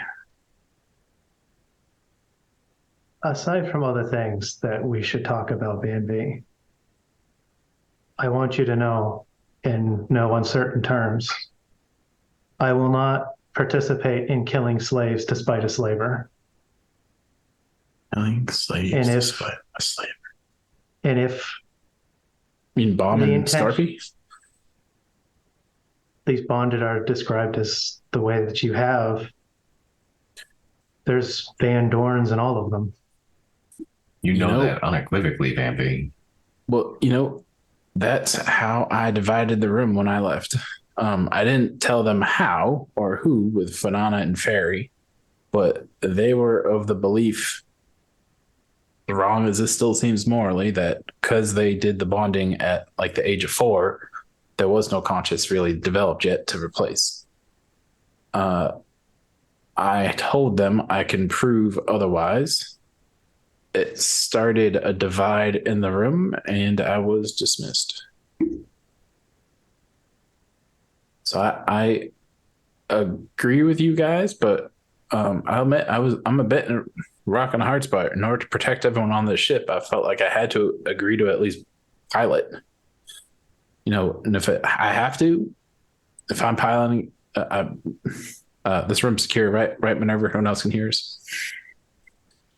If I Correct. have to, I will purposely misjump and destroy the entire fleet if I have to, just to ensure, I don't know, just to ensure that that divide keeps its peace. Because it seems like y'all was the only one who could have done the jump, and now me.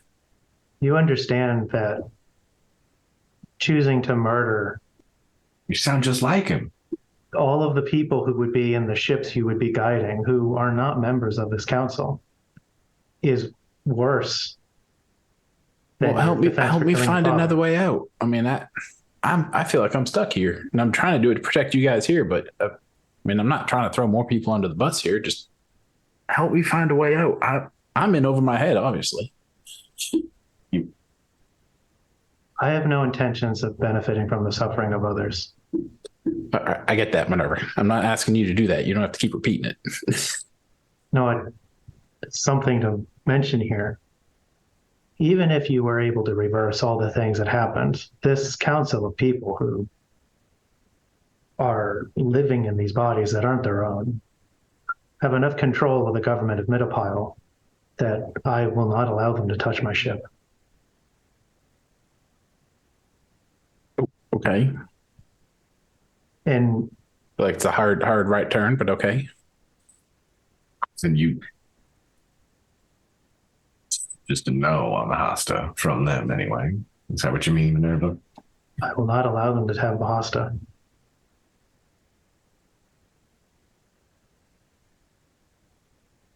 If you want a course of action that I'm willing to help you with, then it would involve freeing those people from slavery.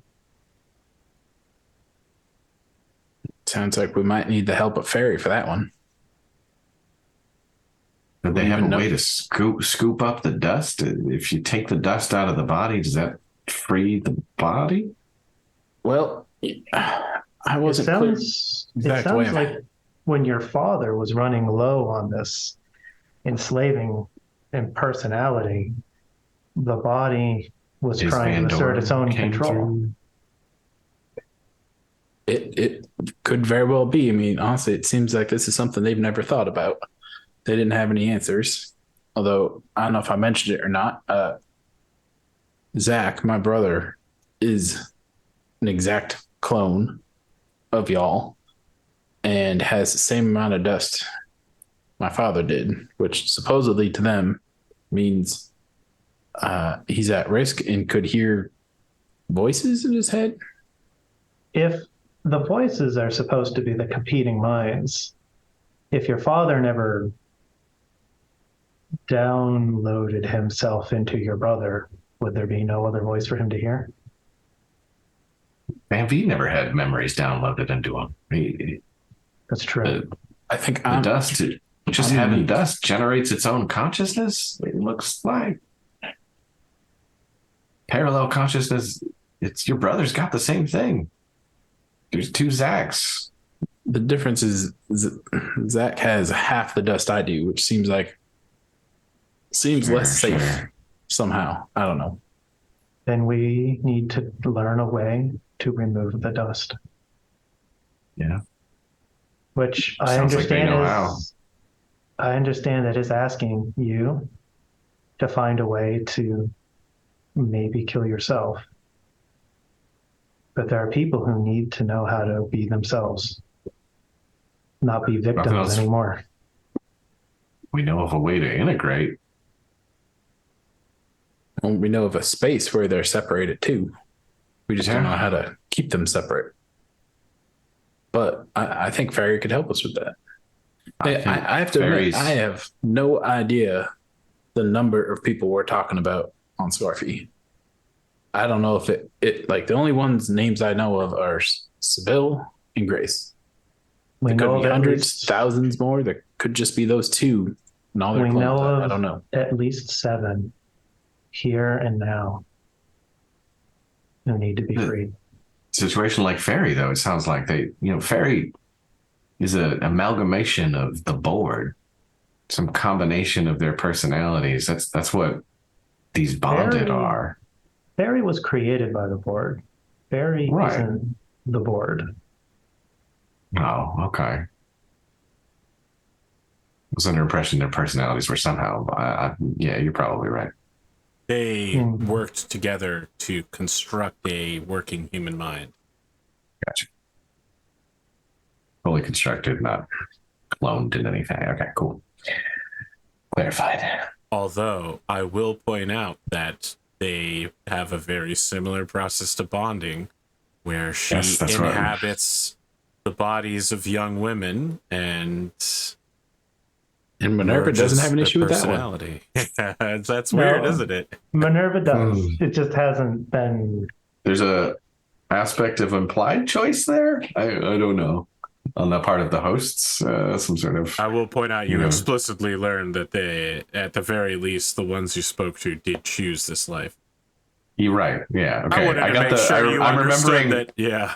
I'm remembering a Deep Space Nine reference in my head related to that. Well, you met Annika, so. Right. And Jadzia Dax is what was coming to mind. The Dax symbiotes. Yes. Yes. I like Desiree more. She was real messed up. I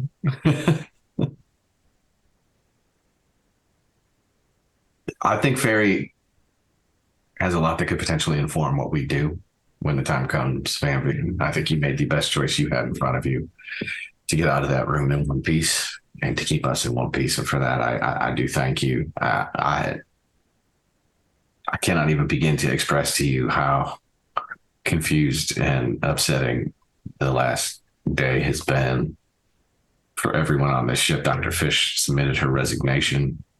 I had a feeling she didn't really say much to me other than she's off. Well, Iono's, I don't think she's okay. Well, I mean, I don't want to make any assumptions here, but is it they that should stay and I should go? Who knows what Sophie's going to think when she sees me? You're at the center of this, and I'm as linked to your fate as I think it just about gets right now, because damn near everybody knows you're on this ship. You're part of this crew. Well, sure seems like our reputations don't go too far from each other. You could fix that, though. I don't have to be part of the ship. You could, I don't know. There's a way to separate. I'm trying not to walk away from you here. I'm trying to stay your friend and try to help. Well, I appreciate I'm also trying to process where we're at right now, the pickle we're in. And Minerva, it's a hard no from you. I know it's a hard no for me if they actually levy the restrictions they're looking to levy against my people to get any sort of support or get out of this mess. So, yeah. But for you, Minerva, so I don't know. Their conditions for the psionics is your hard no. If that's where they go, yeah. But I see. You trying to clarify that he doesn't have a hard no on the whole blowing up of the planet? That's the implication. I see. I wasn't sure Ludemann picked that up, so I was like, I thought expressed his. I mean, maybe the captain doesn't pick up interest on that in at all. changing his plan. No, I mean, like he also wants to encourage Van-Vee to find a way to not kill everyone, right? Like, and essentially what I was going to continue to suggest was Ferry is the logical next choice. It's the only place that has the resources to do anything about your problem, MINERVA, and it's the only place that has potential solution to some of the moral quandaries that we are now dealing with on this mission. That the only way that we have a future in this sector right now, for you, Van-Vee, for your family, for your mom, for everybody, is to try to figure out how we work with these folks in the time being. But Ferry might give you a way out of blowing up a whole population. I don't know. They fixed you. I think, call this a long shot, but I think I might have struck a chord with one or two of them in there. But the fact that they might actually be in the driver's seat, forcing passengers to be in the ride along. It seemed like they had never thought about that, and they took my original mom. I don't even know what to call Grace anymore. They took Grace's word literal 600 years ago, and they're starting to question that just now. For some reason, I never had until I asked. I think if I could prove to them with Ferry's help that there is another consciousness in there, it's just never been allowed out, never given control. I think they might go back on the whole blow up the planet thing. The person, the entity, I don't know what Grace is. They're scared of Grace. They're not scared of the whole planet. Something they're not telling us. Oh, I'm sure there's a lot I don't know, sir. I'm sure there's a lot. You understand in suggesting that the Fenana's board get involved in your demonstration would require you to already have some knowledge that you told Fenana that you would pretend not to have.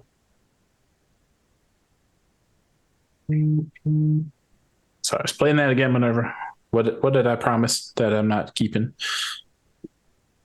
There was an agreement made around keeping the secrecy of the fact that you were allowed to live and you had been discovered in order to ensure the continued stability between, well, I want to say stability, but the status quo between those two powers, among others. You're not wrong, but I guess maybe this isn't the right way for me to just keep thinking about everything as information for information, but I think I know a heck of a lot of information that Fenana would want to know. They knew very little about Dust last time. I can fill in some of those gaps, tit for tat. I don't know. Do you think that we as a crew are morally equipped to decide to impart those dangers on others? Dangers? What do you mean dangers? It's information. If the other signatories of the quarantine find that Fenana has violated the quarantine, what do you think those other powers are going to be coaxed to do? Now, what do you mean violate the quarantine? They're not just because of me? Yes. Fenana, do you remember that they don't know what the shape of this thread is? They didn't know what the dust could do. I mean, all I'm saying is that we know more now, and yeah, at the very least can describe the shape of the thread to them. That's certainly useful. I'm not trying to blackmail anyone. But perhaps we should ask if they wish to be more involved before we force things upon them that we think are right. Well, sure. I mean, I'm not thinking of showing up on the doorstep and saying, "Hey, can I use your cool separation chamber again?" It sounds an awful lot like that. Me and 7 of my friends are coming too. And there have been a number of times where we have just made decisions. And actually, by 7, I really mean 14. Significantly. And thought only of our own objectives. Well, that's, I kind of feel like that's why I'm here talking to you guys. I'm trying to make sure I do the right thing. It's hard for me to figure out what the right thing is with a shit sandwich. The right thing here has gotten very unclear, Van-Vee. You're trying to protect us. There is a third option. We just run like hell to the other side of the sector. I don't know. Yeah, we got reason to. This. It would. I'm sure it would catch up with us at some point, but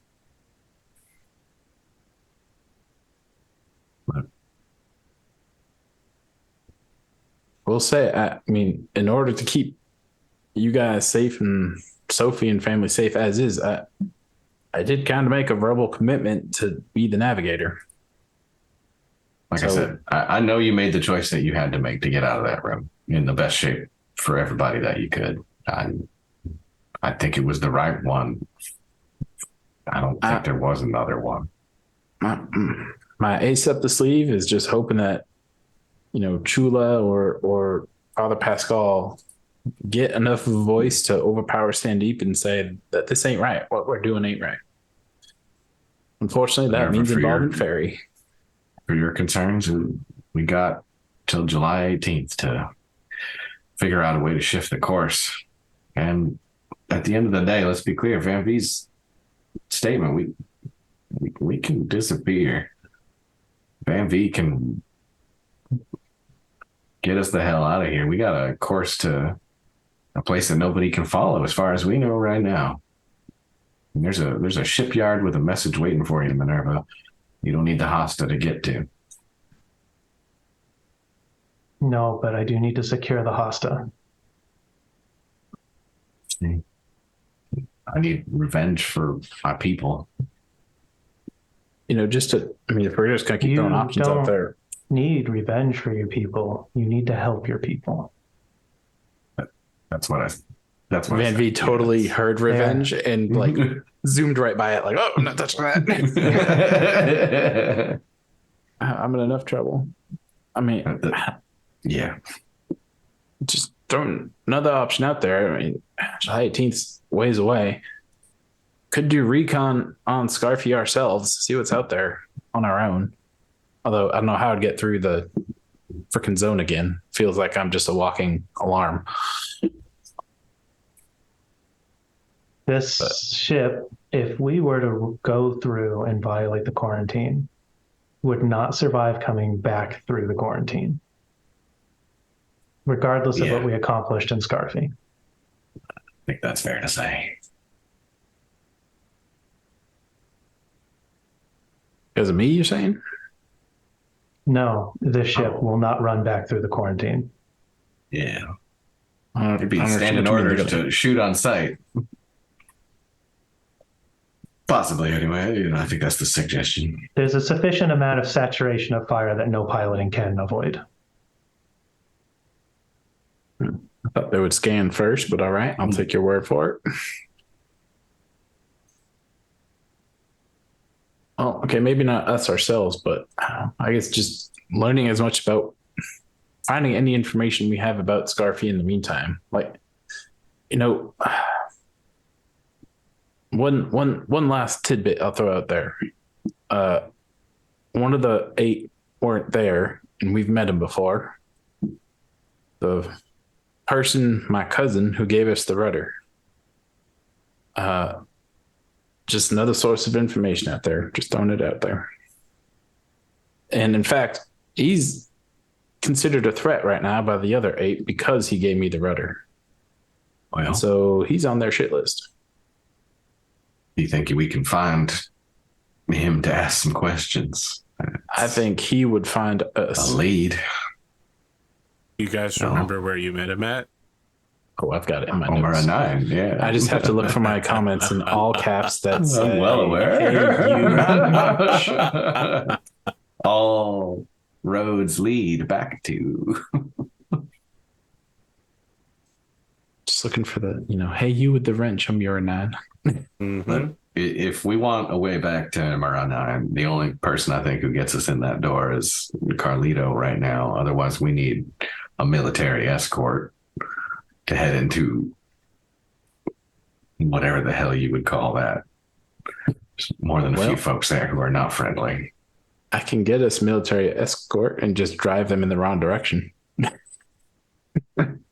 That's their plan. Their plan is to swing by and pick up the Hasta on the way. I understand the timeline correctly. Well, I have a thought. Perhaps we contact the Phenomena escort fleet, try and see what we can do to acquire some fusion power plants in maybe a spike drive rating 1. We talk to Carlito, see if we can find a way to get in system around Amora 9 without being killed immediately. We can try to find whoever that person is to you. That's less clear the more we talk about him. And we can try to at least relocate the Hosta for repairs at a later time. If it's not where Metapile thinks it is, I can't seize it.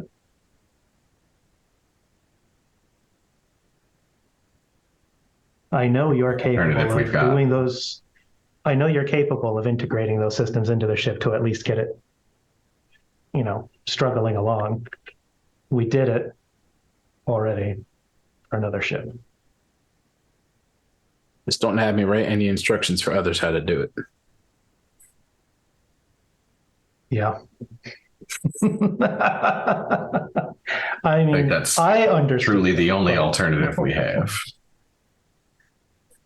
See if maybe this rogue member has information, as you suggest. Maybe information about the dust specifically we might not be able to get from those who wish to continue to propagate themselves.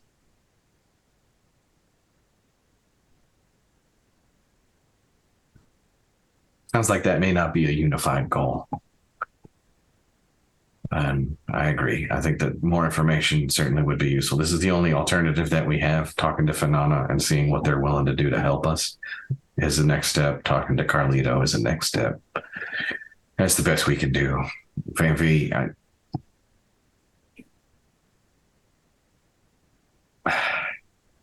I don't understand the decision you made. And I don't know how to understand it. And that's the best I can tell you right now, but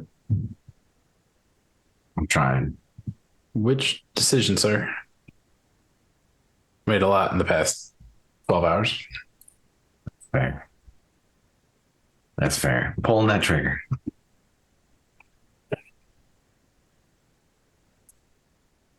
I can appreciate that your intent was to save others' lives, but it concerns me that that was the choice that you thought would accomplish that. Did I tell you guys how we got out of the prison? No. So by no means does this justify it, but maybe it's just a little more context. I don't know. But when I went to visit y'all, they brought me directly down to like some subfloor deep underground and put me in basically a room with him. And I mean, he was pissed. He was pissed that I showed up. Like he said, the whole reason he was down there was to keep me safe. And he didn't care if he was down there, but he was so mad. He did things I've never seen a human do before. He ripped the door off its hinges and using his bare hands only took out like 4 guards in a matter of seconds.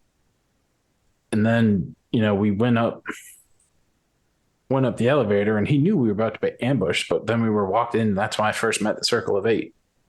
And so on the ship, when we were going towards our hyperboat, and I disarmed it because I had a feeling he was going to do something stupid.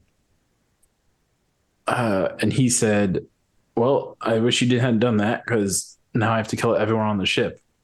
I had a split second to make a decision, and after seeing what he did in those few moments to get us out of that prison cell, I just reacted. I feel like he could have overpowered me in seconds, less than seconds. And it was just bodily reaction, thinking of the crew, thinking of my mom, Sophie, Yono. And the only way I could ensure that he was going to stop was pull the trigger, because heck, I'm a clone of his and I don't stop. I've been trying to get information from him my whole life. Never stopped once. And his goal was to do the opposite, never provide that information, and he wasn't going to stop. And so he thought the solution was to kill both of us. The only way I could put an end to that, in that moment, my mind was made up to pull the trigger. I understand your reasons, and I watched it happen. Not the prison break, but what happened near your racer. But my point still stands. I'm concerned that in a moment of choice, that's what you decided was your only path. I'm worried. And I don't know. The more you make quick decisions in the moment, the less I feel like I understand you. Well, I understand your concern, Minerva, but I gotta be honest, I am okay with the choice I made because you're still here, Quentin's still here, and I'm still here. If I made any other choice, I don't know if that's a given, and that's enough for me. You're familiar with the expression, the road to hell? Yeah, I've heard it. Okay. Maybe you should think about it more. You know what happens when I think. Maybe it's something both of you could think about. I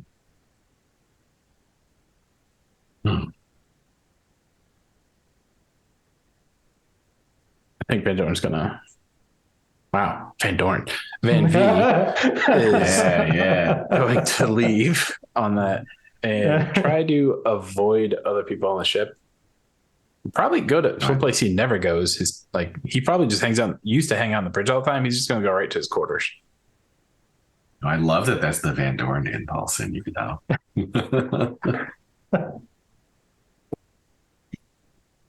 If you'd like, Captain, I can set a course for our reserved berth.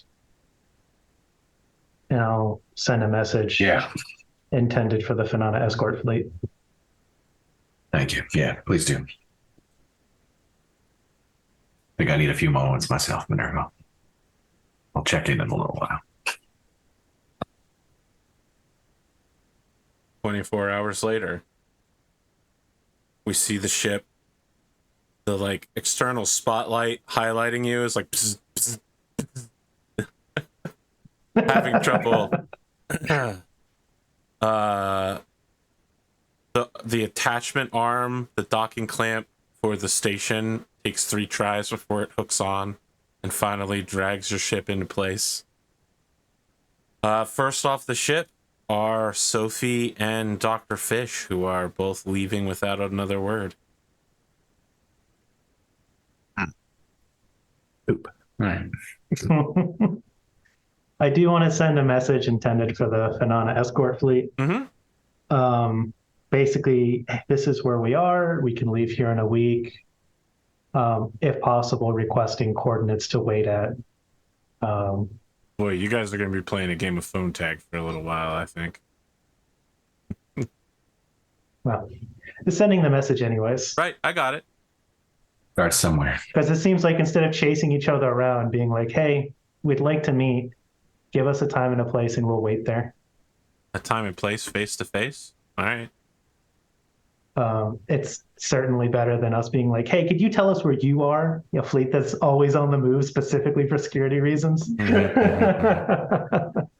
I would point out that showing up at a specific place and time is also bad for security reasons.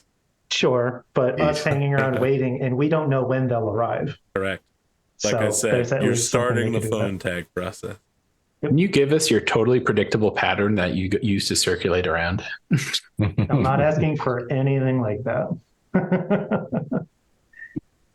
What do the 3 of you want to do here at Santiana Station? Well, Carlito is the main event here. Unless there is anything else happening around us that we should pay attention to.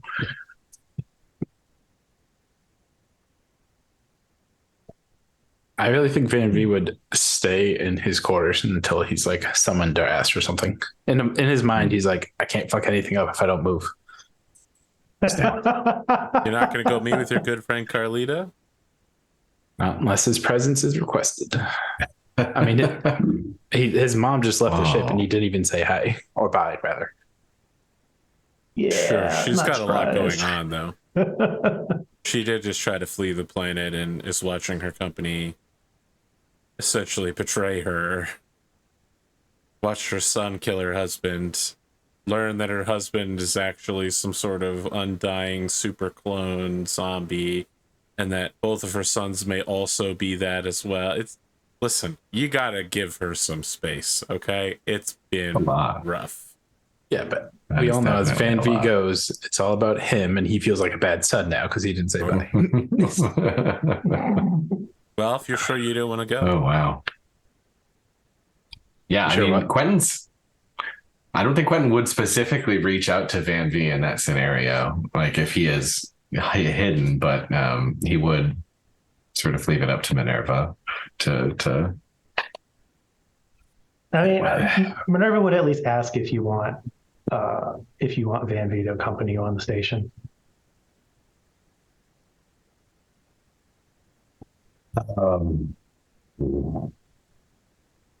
If he's ready for choice, being able to engage with the world right now, let him know we're going. The choice is his. Oh, there's a blinking light on the terminal in your room. It's just a text message from MINERVA. I don't think he'd answer it. Like he wouldn't open it, wouldn't read it. Is MINERVA going to come out in the sledge, or is she just riding, in Quentin's ear? It'd be difficult to walk around this place in the sledge and cause more problems than help. Well, then it's just Quentin heading to see Carlito. As far as anyone else watching is concerned. What could possibly go wrong? Everything. I mean, the box is way less jarring. Quentin can teleport away in a second, technically. It's not the most dangerous thing in the world. And I don't think this is a dangerous thing, right? As long as there's no sniper rifles, yeah. I'm gonna die. I'm in danger.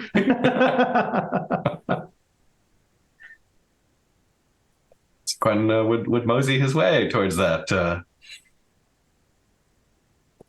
meeting. Right. As you're going through decontamination, just like last time, the first time you were here, it's a real clunker. It's having trouble.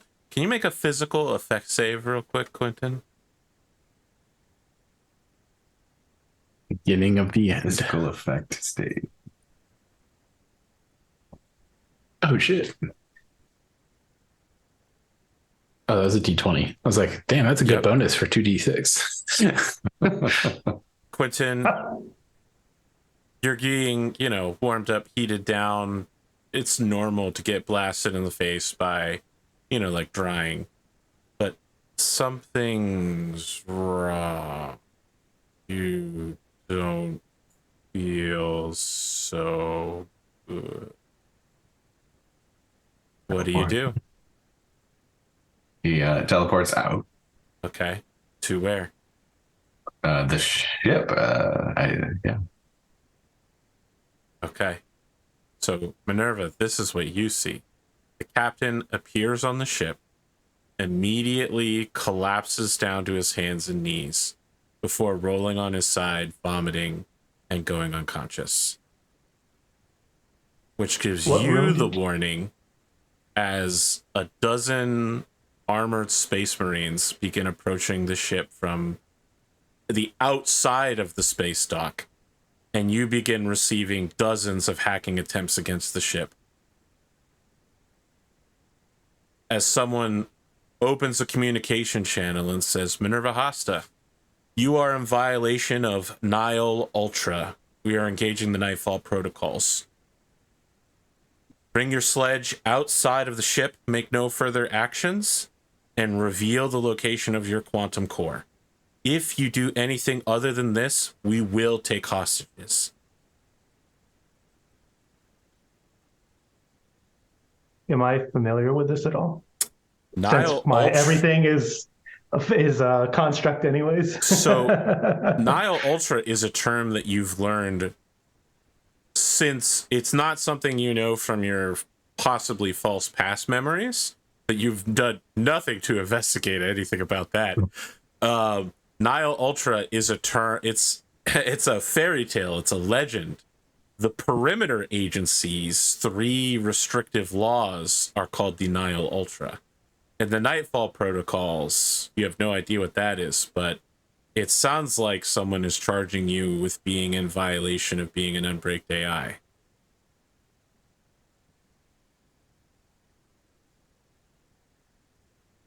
As far as I know, I kind of am, sort of. You are a non-human AI, which means you're not braked in the way that they want. Oh boy. A non-human AI. I was in my room. I didn't do shit.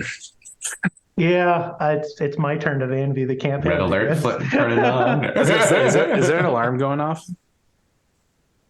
There's only as soon an as he alarm going appeared, off if Minerva has an alarm Right, go yeah. off. Right. as soon as the captain arrived on the deck, there would have been an alarm and like an audible saying medical emergency in whatever room he appeared in. I'd still book it to that room, and then realizing that Dr. Fish is there, I'd go to the bridge instead and try to talk to Minerva. Dr. Fish left. She's already gone? Fish left. Yeah. Oh, she's already gone? Oh, She shit. and your Well, mom then- were the first people off the ship. That's right. That's right. On this planet, on this. On this station, Station? yes. That's interesting. Shit. Well, then Van-Vee would pick up the captain, bring him to the auto dock as fast as he could. Okay. Minerva, even as you contemplate at human thinking speed, the dozen space marines are beginning to attach explosive devices to the exterior of the hull of the ship. Well, this is bad. Okay. Van-Vee, wherever you are on the ship, running with the captain, Minerva will contact you. Whenever, just bring Cap to auto dock. He doesn't look too good. I need Thanks you for to letting me stop. I need stop. you to listen. Okay. I'm about to be taken prisoner. I'm not going to sacrifice your lives to protect my own. If I am not returned, and if I am not returned in the same fashion that I left, I need you to promise me something on your siblings' lives. I'm still listening. I need you to destroy the hosta.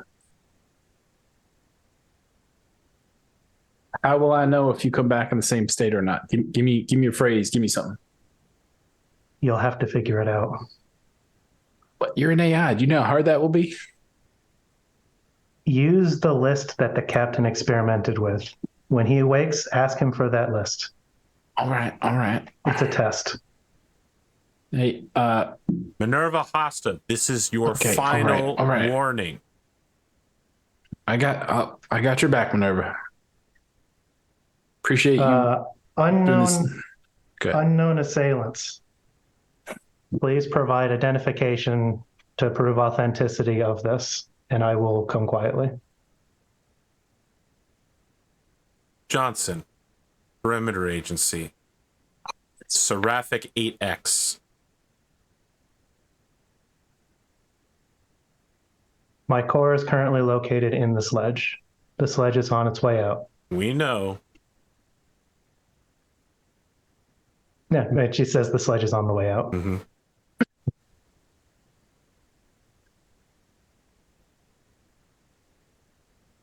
There's an uncomfortable number of devices that look like shotguns but don't appear to be shotguns being pointed at you as the elevator slowly descends. And you hear the same voice say, I need you, before we take you, to provide us with the access codes to this ship. I am not in command of the ship. Minerva, we know everything that goes on the ship. I want the access codes, and I want them now, and I'm tired of bullshitting with your crew. I know your core's not plugged in there. We know everything. We can hear everything you guys say on board the ship.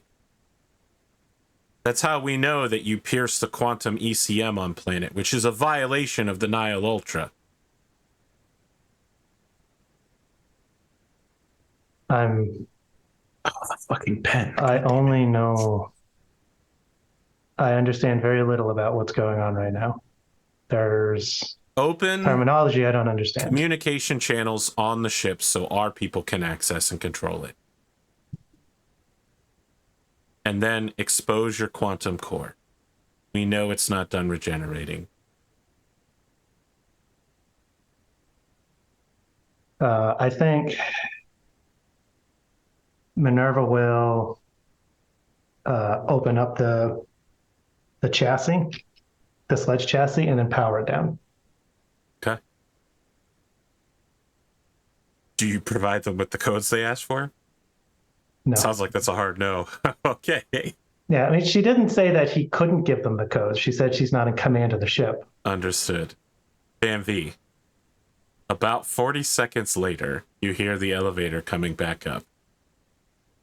And the ship is swarming with people in full space combat body armor, fully blackened with the white logo of the Terran Mandate on one shoulder pauldron, carrying strange triple-barreled shotgun weapons. And people are just shouting at you, get down on the ground right now. Get down, Mr. Vandorn. Just let me get him in the Medidoc. Somebody first. just goes, gas him. Oh, son of a bitch. They fire a canister into the room and lock the door as you and the captain are both gassed again. Some assholes. The last thing that you hear is Ziono going, what's going... Oh, yeah. Oops. And that's where we're going to end this episode, with the party in the clutches of the sinister Agent Johnson of the Perimeter Agency, out of one frying pan and into a much larger frying pan. This one was not my fault. That's right, No, it this was all actually me. wasn't your It's fault. all me. Feels good. How are we feeling at the end of this episode? A lot has happened. I love that Ludemann is like, this campaign really is all about family. You know, I'm not. So as the player, when Sandeep basically said, "Hey, I want you to go pilot this mission to blow up Scarfy," in the back of my head, I was like, "We're gonna find out very shortly what Johnson wants with Van-Vee." Yeah. And we're gonna be stuck in between two shitty choices or something like that, Mm-hmm. and creating our third. I I need you to wearing go. that pen all the time. You're welcome. You know what? Wearing that pen reminds me of when a certain ghost bear put transponders on my freaking clothes and got me in trouble with my wife.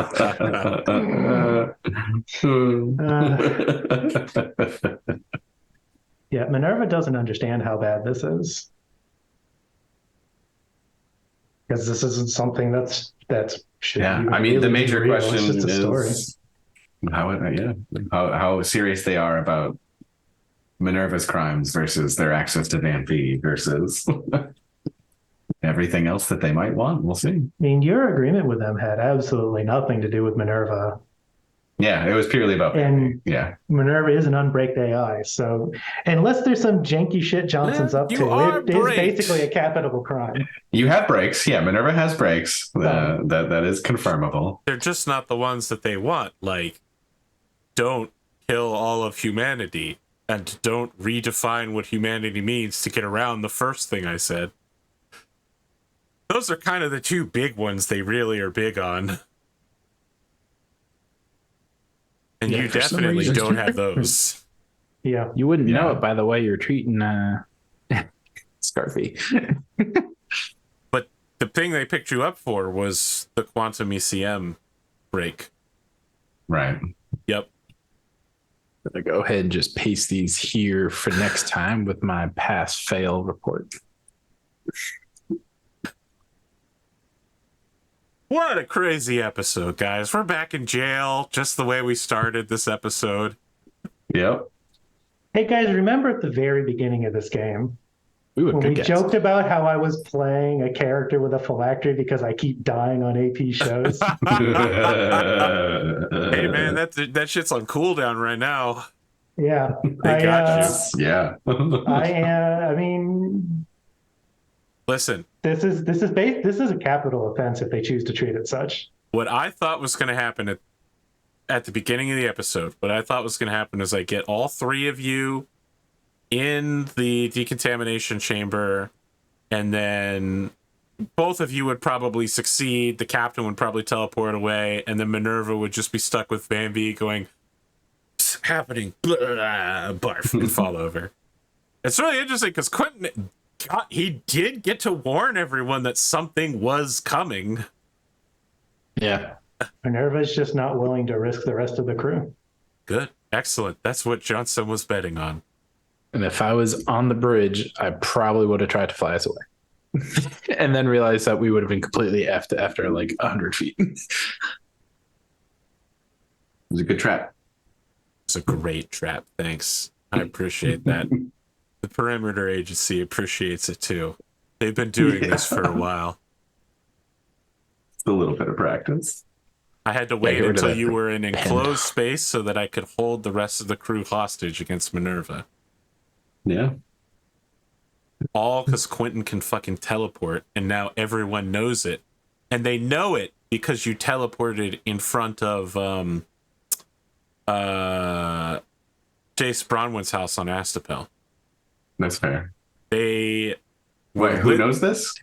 Well, the Perimeter Agency definitely knows, but if you recall, I did specifically leave it behind. But if you recall, not that it matters. 'cause they almost can know every that I teleport intelligence anyway. agency in the system keeps watch on the outside of Jace Bronwyn's house. Oh, interesting. And yeah, they- okay. That makes sense. And they got the information from them Yeah. that you There's were definitely not. There was definitely like, oh, he left that behind. How interesting. no. It's interesting to me because early in season 1, I did make a specific choice for Quentin to try to like not sort of showboat the powers as much as possible. And yet, although there were a few incidents I got you that on it record, happened. motherfucker. I got yeah, you. legit. No, but after the whole Lita incident, essentially, yeah, they're holding that back in front of people I got is MINERVA gone. on tape. I got your whole Yeah. crew, Captain. You're It's all exciting. going down for this. Unbreaking an AI, that's a criminal. Okay, I gotta save it for next episode. I know, yeah, you got to hold But we're it the together. good guys. You're all gonna hang for this one, unless. Unless. Look, Johnson, I already Unless. offered to help you. Oh, I am boy. so curious what Johnson's mission is now. It's got to be something that's got to be Yeah. the polar opposite of, maybe it's unrelated, but it's going to be something equally as bad. Hey, can you just go blow up some other planet? Need you to deliver this nuke, please. I gotta say Never though, the circle of 8. at the Mhm. beginning of all this, like not this whole current clusterfuck, but like the beginning of the show, I thought this was going to be like us. It was going to be the bumbling adventures of us screwing up jobs and being otherwise Same. largely inconsequential in the universe. Same. That's too bad. 100%. I was pulling the strings the whole time. Because what makes a better adventure than having deep ties to everything happening? It's called a plot web, my friends. Yeah. At this point, I just feel bad for Yono. Like, Yono did nothing wrong. It's a rough series of days for her. Yeah. She did nothing wrong. She just She got did not beanbagged. deserve this at all. Yeah. Not for the first time. in many ways, like emotionally, if not physically. I mean, physically, right now, she got beanbagged. And she definitely got beanbagged. Yeah. Oh man. Is Dr. Fish being kidnapped and brought along too for Poor Fish. association? Why would they be kidnapped? Yeah, they're off. They're gone. They're off the That's ship. good. I don't know. Poor Fish. Johnson heard everything that happened in Quentin's office, so he already knows that Fish is leaving. Yeah. To be honest, that's why I asked. This room is secure, right? Okay, moving on. Yeah, because he never told us about I made a Infected face. Rock and the- I made a face. If somehow Minerva manages to not die during this exchange with the perimeter agency, she's going to be livid if she finds out that the captain's been helping them spy on the rest of us. Fair. Desperate times. And yet Didn't somehow we the show pick is up- still like about family. Yeah. Didn't we pick up that pen just like didn't Van-Vee just pick it up because he was like, oh, this seems cool. He must have done something cool with it. And then it just became something we started tinkering with and we figured it out and we kept it. Like just when he threw it away, I was like, ooh, I want that. Like Yeah. that's how it started. Yeah. You specifically told me you wanted it, and I said, are you sure? I guess you can go get it from the trash can. Yep. Just a hop, skip, and a jump away to Minerva Once being again, arrested. it's so crazy the things that had to happen to lead us to this moment. The low probability storyline that All I'm saying is this man waved a sandwich in front of a hungry man and then is surprised that we ate it.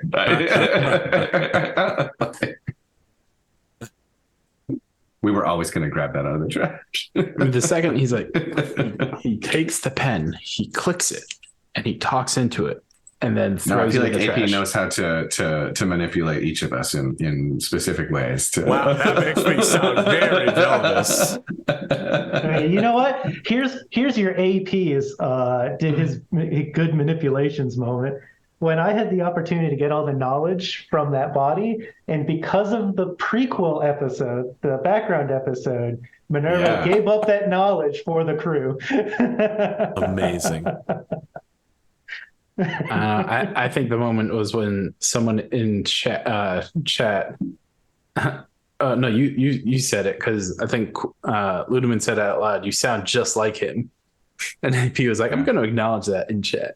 Like, well, you did say in the intro hour this week. Yeah, you're just like Put a lot of work into being the same as Dunamis' character. You did drop like, hey, I mean, if we can't find a better solution, I'll just murder all these poor sailors that have nothing to do with anything. Literally. Well, then everyone on this ship has to die. It was like identical. It was beautiful. Mad, mutually assured destruction. Yeah, for sure. Well, I thought we had a brief reprieve. A minor. I was like, all right, I think we have a plan. I think I know what's going to happen next in some small way.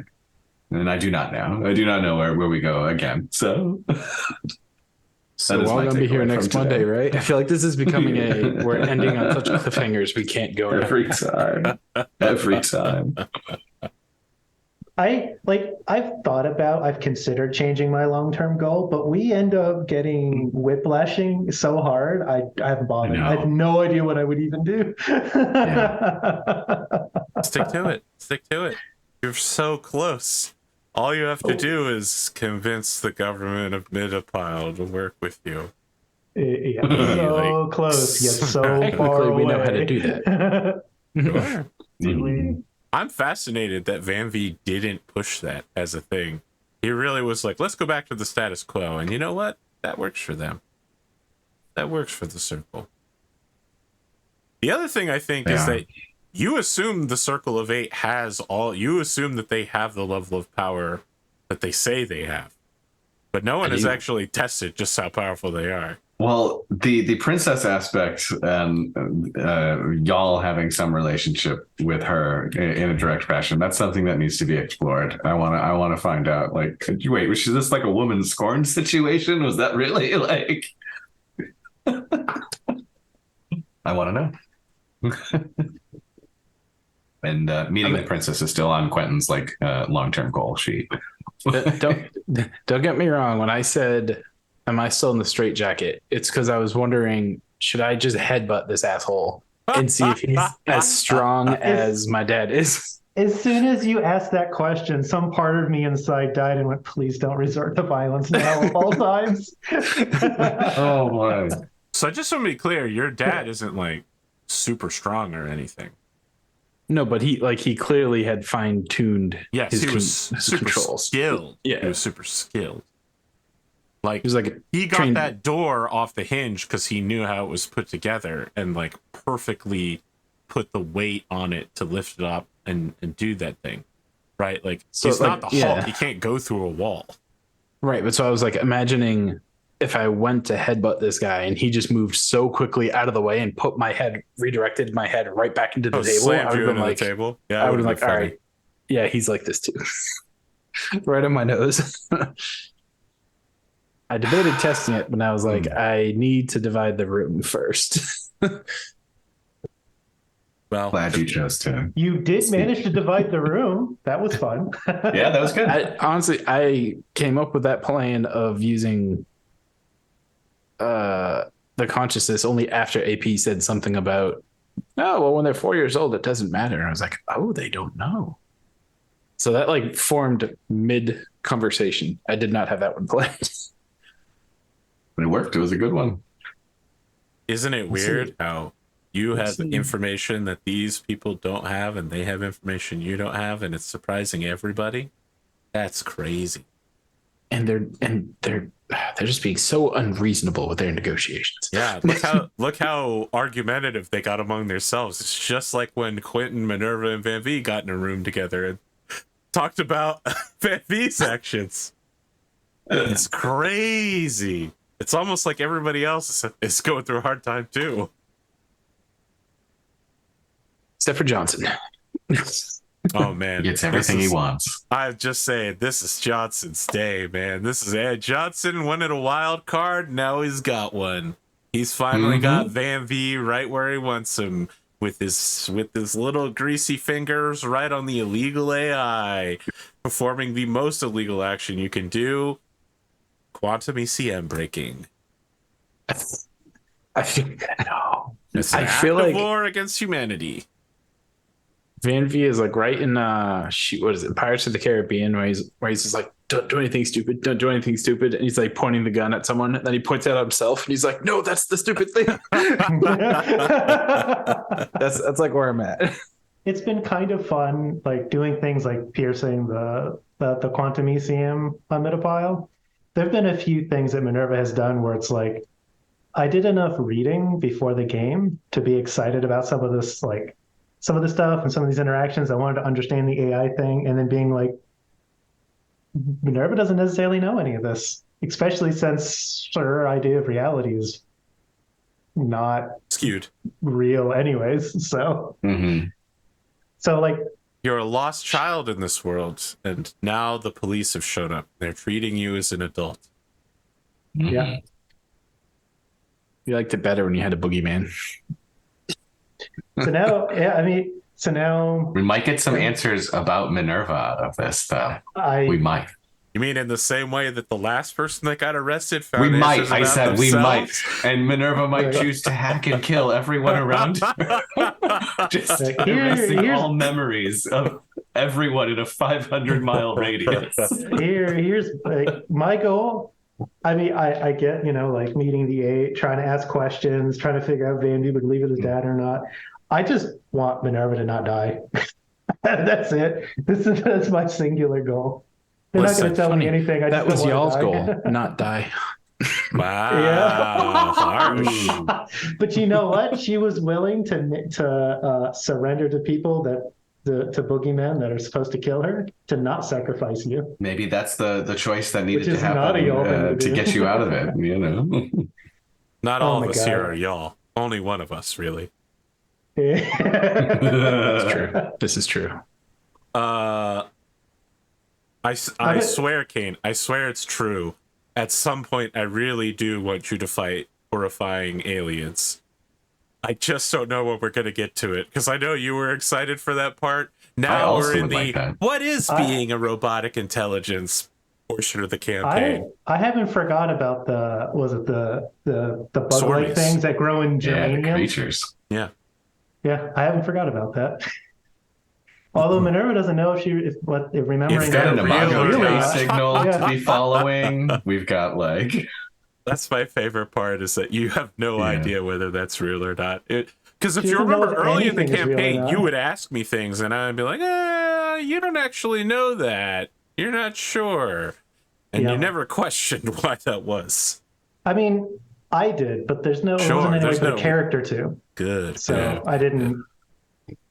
It was just I think there were a couple of them that were justifiable in my mind of like, okay, living as a courier and then as a ship being whisked away. Maybe I wasn't exposed to that. And then I started asking other questions, and I was like, there's a problem with Minerva, and Minerva doesn't know. Well, the great news is that we're finally going to get the last of the backstories out of the way now. I think there's a solid chance we're going to learn a little bit more about Minerva. I'm excited. And then, instead of looking to the past, we can look to the future, like when Van-Vee kills everyone in Task Force Yankee In to a fleet, protect yeah. Scarfy. I do want to say there was a By small crashing part of them me. into Scarfy, so I killed both parties. Wow, It's holy been- shit. Whoa. It's been more than a year and a day. The ultimate y'all. It's been Anyway. more than a year and a day. Okay. There was a small part of me in the back of my mind that said I should Kyle Morgan myself. Oh my god. This That would have been devastating to me. I would have had to written off huge portions of story. yeah. What a nuke that would be. Yeah, like even in Incredible my mind, player it's like decision, but also it would really screw me quite badly. just like opening up the chassis to expose the core and then reach in with the gorilla hand and just crush the core. Perfect. Thought about it. You'll never Decided not to. take me alive. Kind of reminds me of an I almost an want ending of I want to an play all the unaired clan Cattletech. games with none of the consequences. I would point out that as a Catholic, suicide is a very whatever the nice. super version of sins are. A venial sin? It's a super sin. Yeah. Like I said, it was a small voice in the back of my head that thought it would be like unamusing, like, ha, you thought you got me, but I killed myself. But no, it didn't make sense for the character. That would just be get screwing them over. nothing. It would be you screwing me over as well. What happens It if our would've been entire party kills themselves? The Well, whole party just I guess the show suicide. ends. Sometimes I wonder if our bad decision making is almost tantamount to like attempted suicide. It there. makes some truly poor choices. Look, It happens. I feel like you guys are being really harshly judgmental. I think you came out of this episode pretty well considering the way it started. Yes, you've lost some crew members. Yes, you've lost some huge respect. But you've managed to negotiate with a very powerful political entity into almost achieving status quo. Part that I didn't even bring up because I was a little fearful of the answer was, did it take them seeing a video of me shooting y'all to welcome me back? Like, what about that was like, oh, yeah, he's fine, then bring him back. Because Like- you walked away with y'all. Right, but it's not like that was like I would have more questions or concerns about it if I was them. I mean, if you ask to talk to them after having just walked away with y'all, then there's a lot of suspicion over what are you doing, what's your intentions or whatever. But it's very clear there's nothing ulterior related to your dad if you blow him away. Yeah. Yeah, it just There's a message there. You It was proved just your like, hey, loyalty to the organization. the biggest 180. Sure. Let me ask you this then, Dunamis. Would you rather have had an hour of me interrogating you? I was very before happy we with your got decision. Okay, great. When you said that like moments before the stream started, I was like, Look, I try to do a really good job of making NPCs less NPCs and more people reacting to things that happen in if not a realistic fashion, then in a story believable fashion. Because to be frank, some stuff happens in real life that you would never see in a story. It's frankly so bizarre. So you have to rely on the tropes to some extent. But I didn't want to sit there and just be like, why should we believe you? I thought, what if they just accepted you and we moved past that part? And we got to the part where you begged for your life and the life of all of your companions. That's way more interesting. It's good. That was the goal. Sometimes you just got to smooth things over a little to get to the part where you're begging. The juicy bits. And you roll real shitty on the dice. The first time. The important time, yes. Yeah. Well, then looked at Chula, gave her a wink, and rolled much better.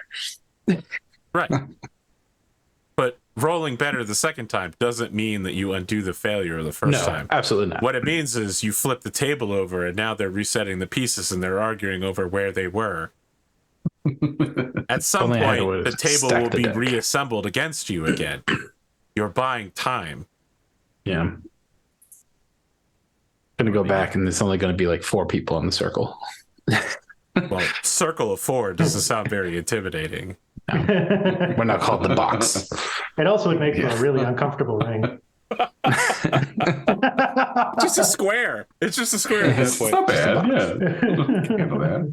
Hey, Minerva, they got something in common with you. You're both boxes. Not anymore. No, that's true. Oh, Minerva. Wait. God, I love the idea that when you wake up, you're just like, Minerva? Minerva? Hello? And there's no response. Yeah. That might be the scariest thing to Van-Vee use. Not having the response. I've become fully reliant on my automated assistant. The Minerva. I love that Minerva's plan is to blow up the Hasta. What an extreme measure. Minerva figures if she's going to be executed for something or be imprisoned or whatever, then she doesn't want the Hasta to fall into irresponsible hands. That's why she said, like, if I come back messed up or I don't come back at all. Please. Oh, I meant blowing up the Hasta from the stuff going on Midapile, not even with the perimeter agency. You were ready to blow it up just to keep Midapile from being able to get access to the Golden Hind heavy cruiser class. It's Minerva. There is no one. Yeah, Minerva is literally like hair triggering the ship. This is totally, if I can't have it, no one can. To be fair, Minerva feels like it is her body, right? Yeah. Yeah. She's reacting very badly to the idea that other people are going to be doing things with it. There you go. Look, as a science fiction storyteller, I want to point out that such a huge portion of this episode was devoted to talking around the ideas of what is being human, what is being sentient.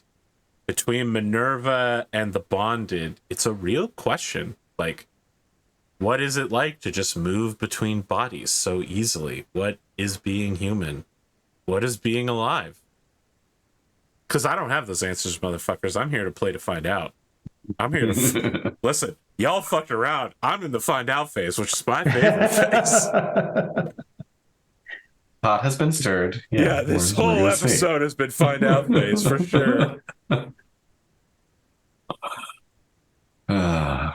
My favorite part is you guys being like, I didn't think we'd be involved in such high level politics, but also your immediate solution to all your problems is like, the best way to deal with Midapile is to go to Fanana and really set them against each other. That's why I mentioned Use what you got. it. Use what you got.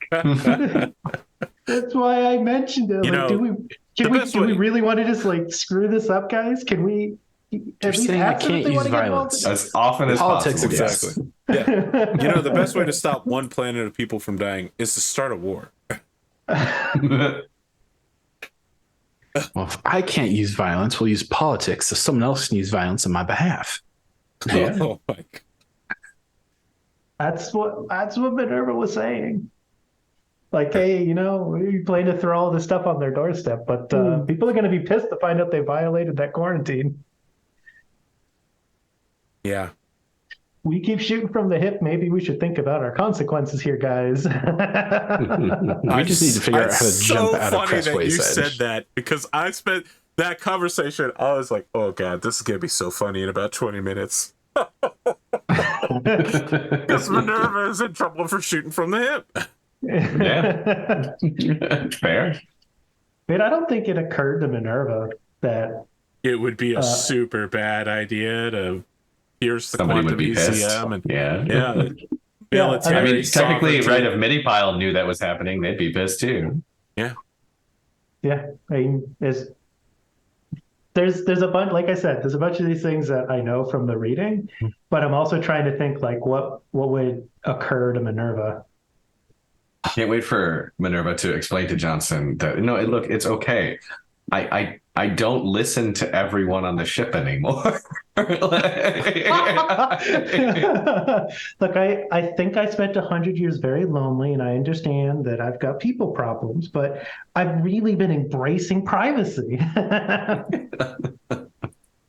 Another AI that you're hunting for taught me about privacy. I only listen to Iono 6 days a week.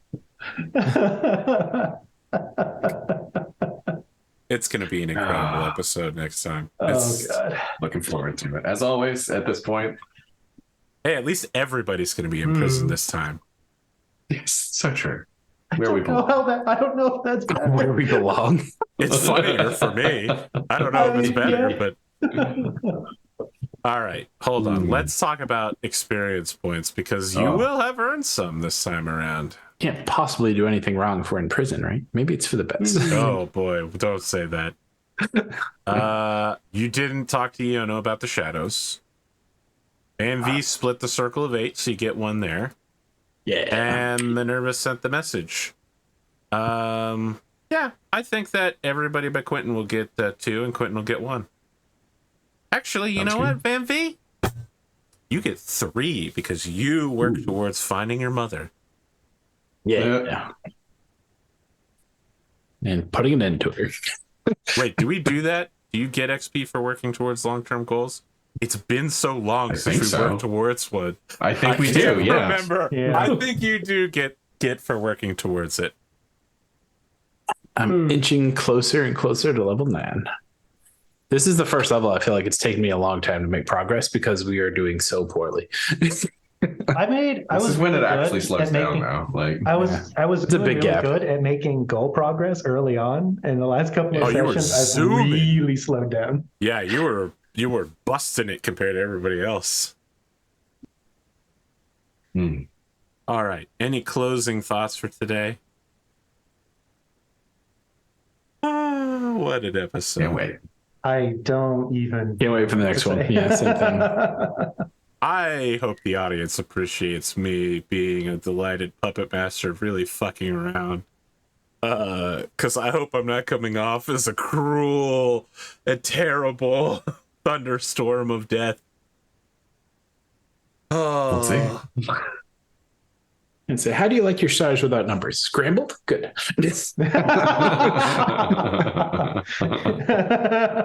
Would you like some mistakes scrambled in there for some seasoning? Look, you guys make actions, there are consequences. We are really good at generating consequences. And we get out of our consequences to create bigger consequences. I want to say... That's the spiral, though. We make bad decisions to get out of bad decisions.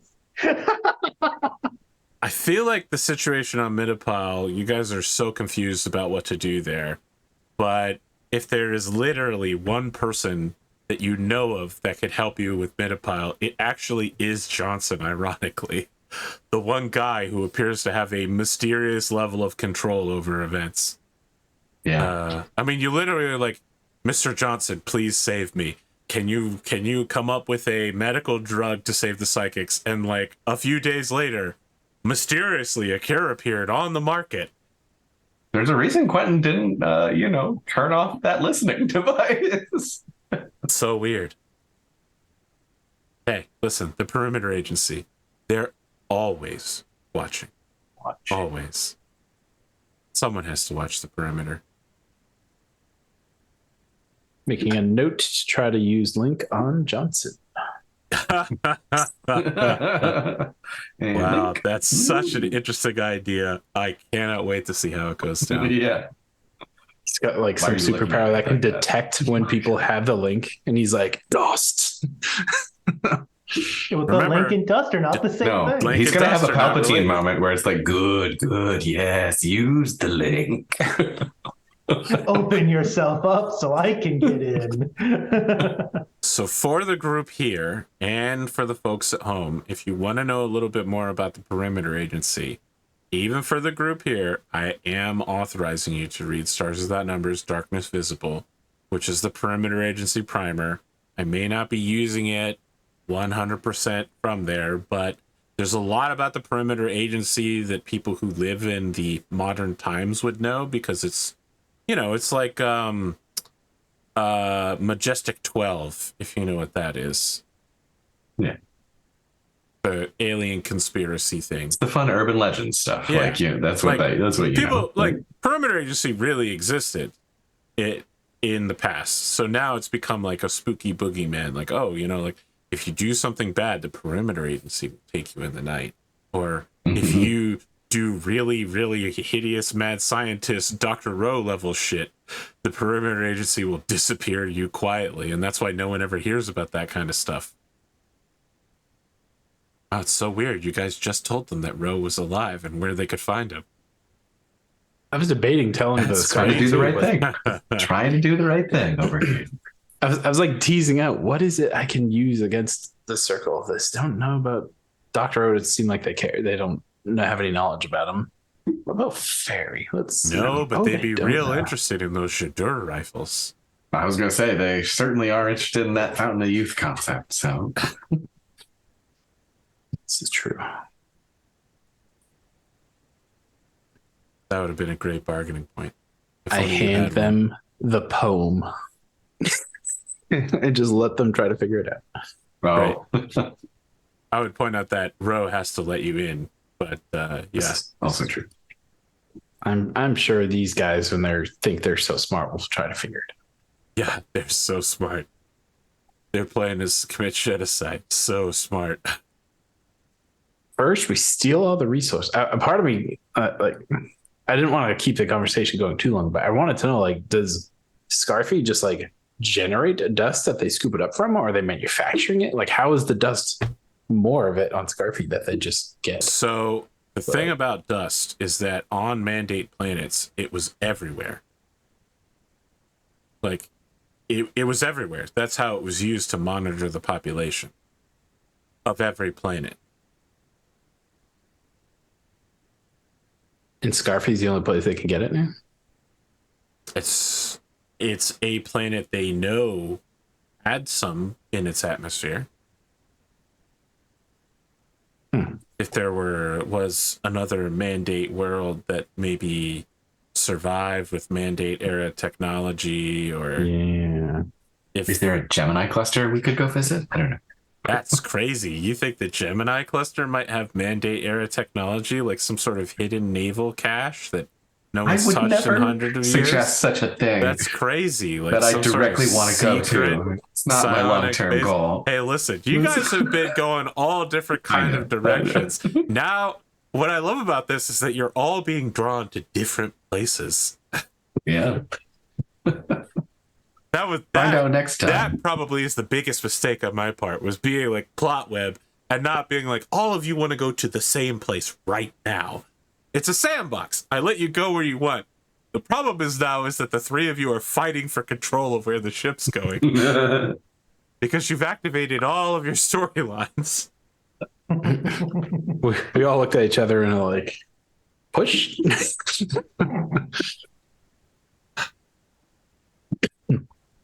This show's shit. crazy. Absolutely wild. All right, we got to cut it off here. I'm tired of shit. Same. I have some GM prep to do about interrogations, but we'll see you guys next week for yet another opening sequence. No secret agent man this time, but probably there will be a musical interlude. We'll be back. Interlude. Have a good Strong time. finish. Son. Yeah, strong finish. Yep.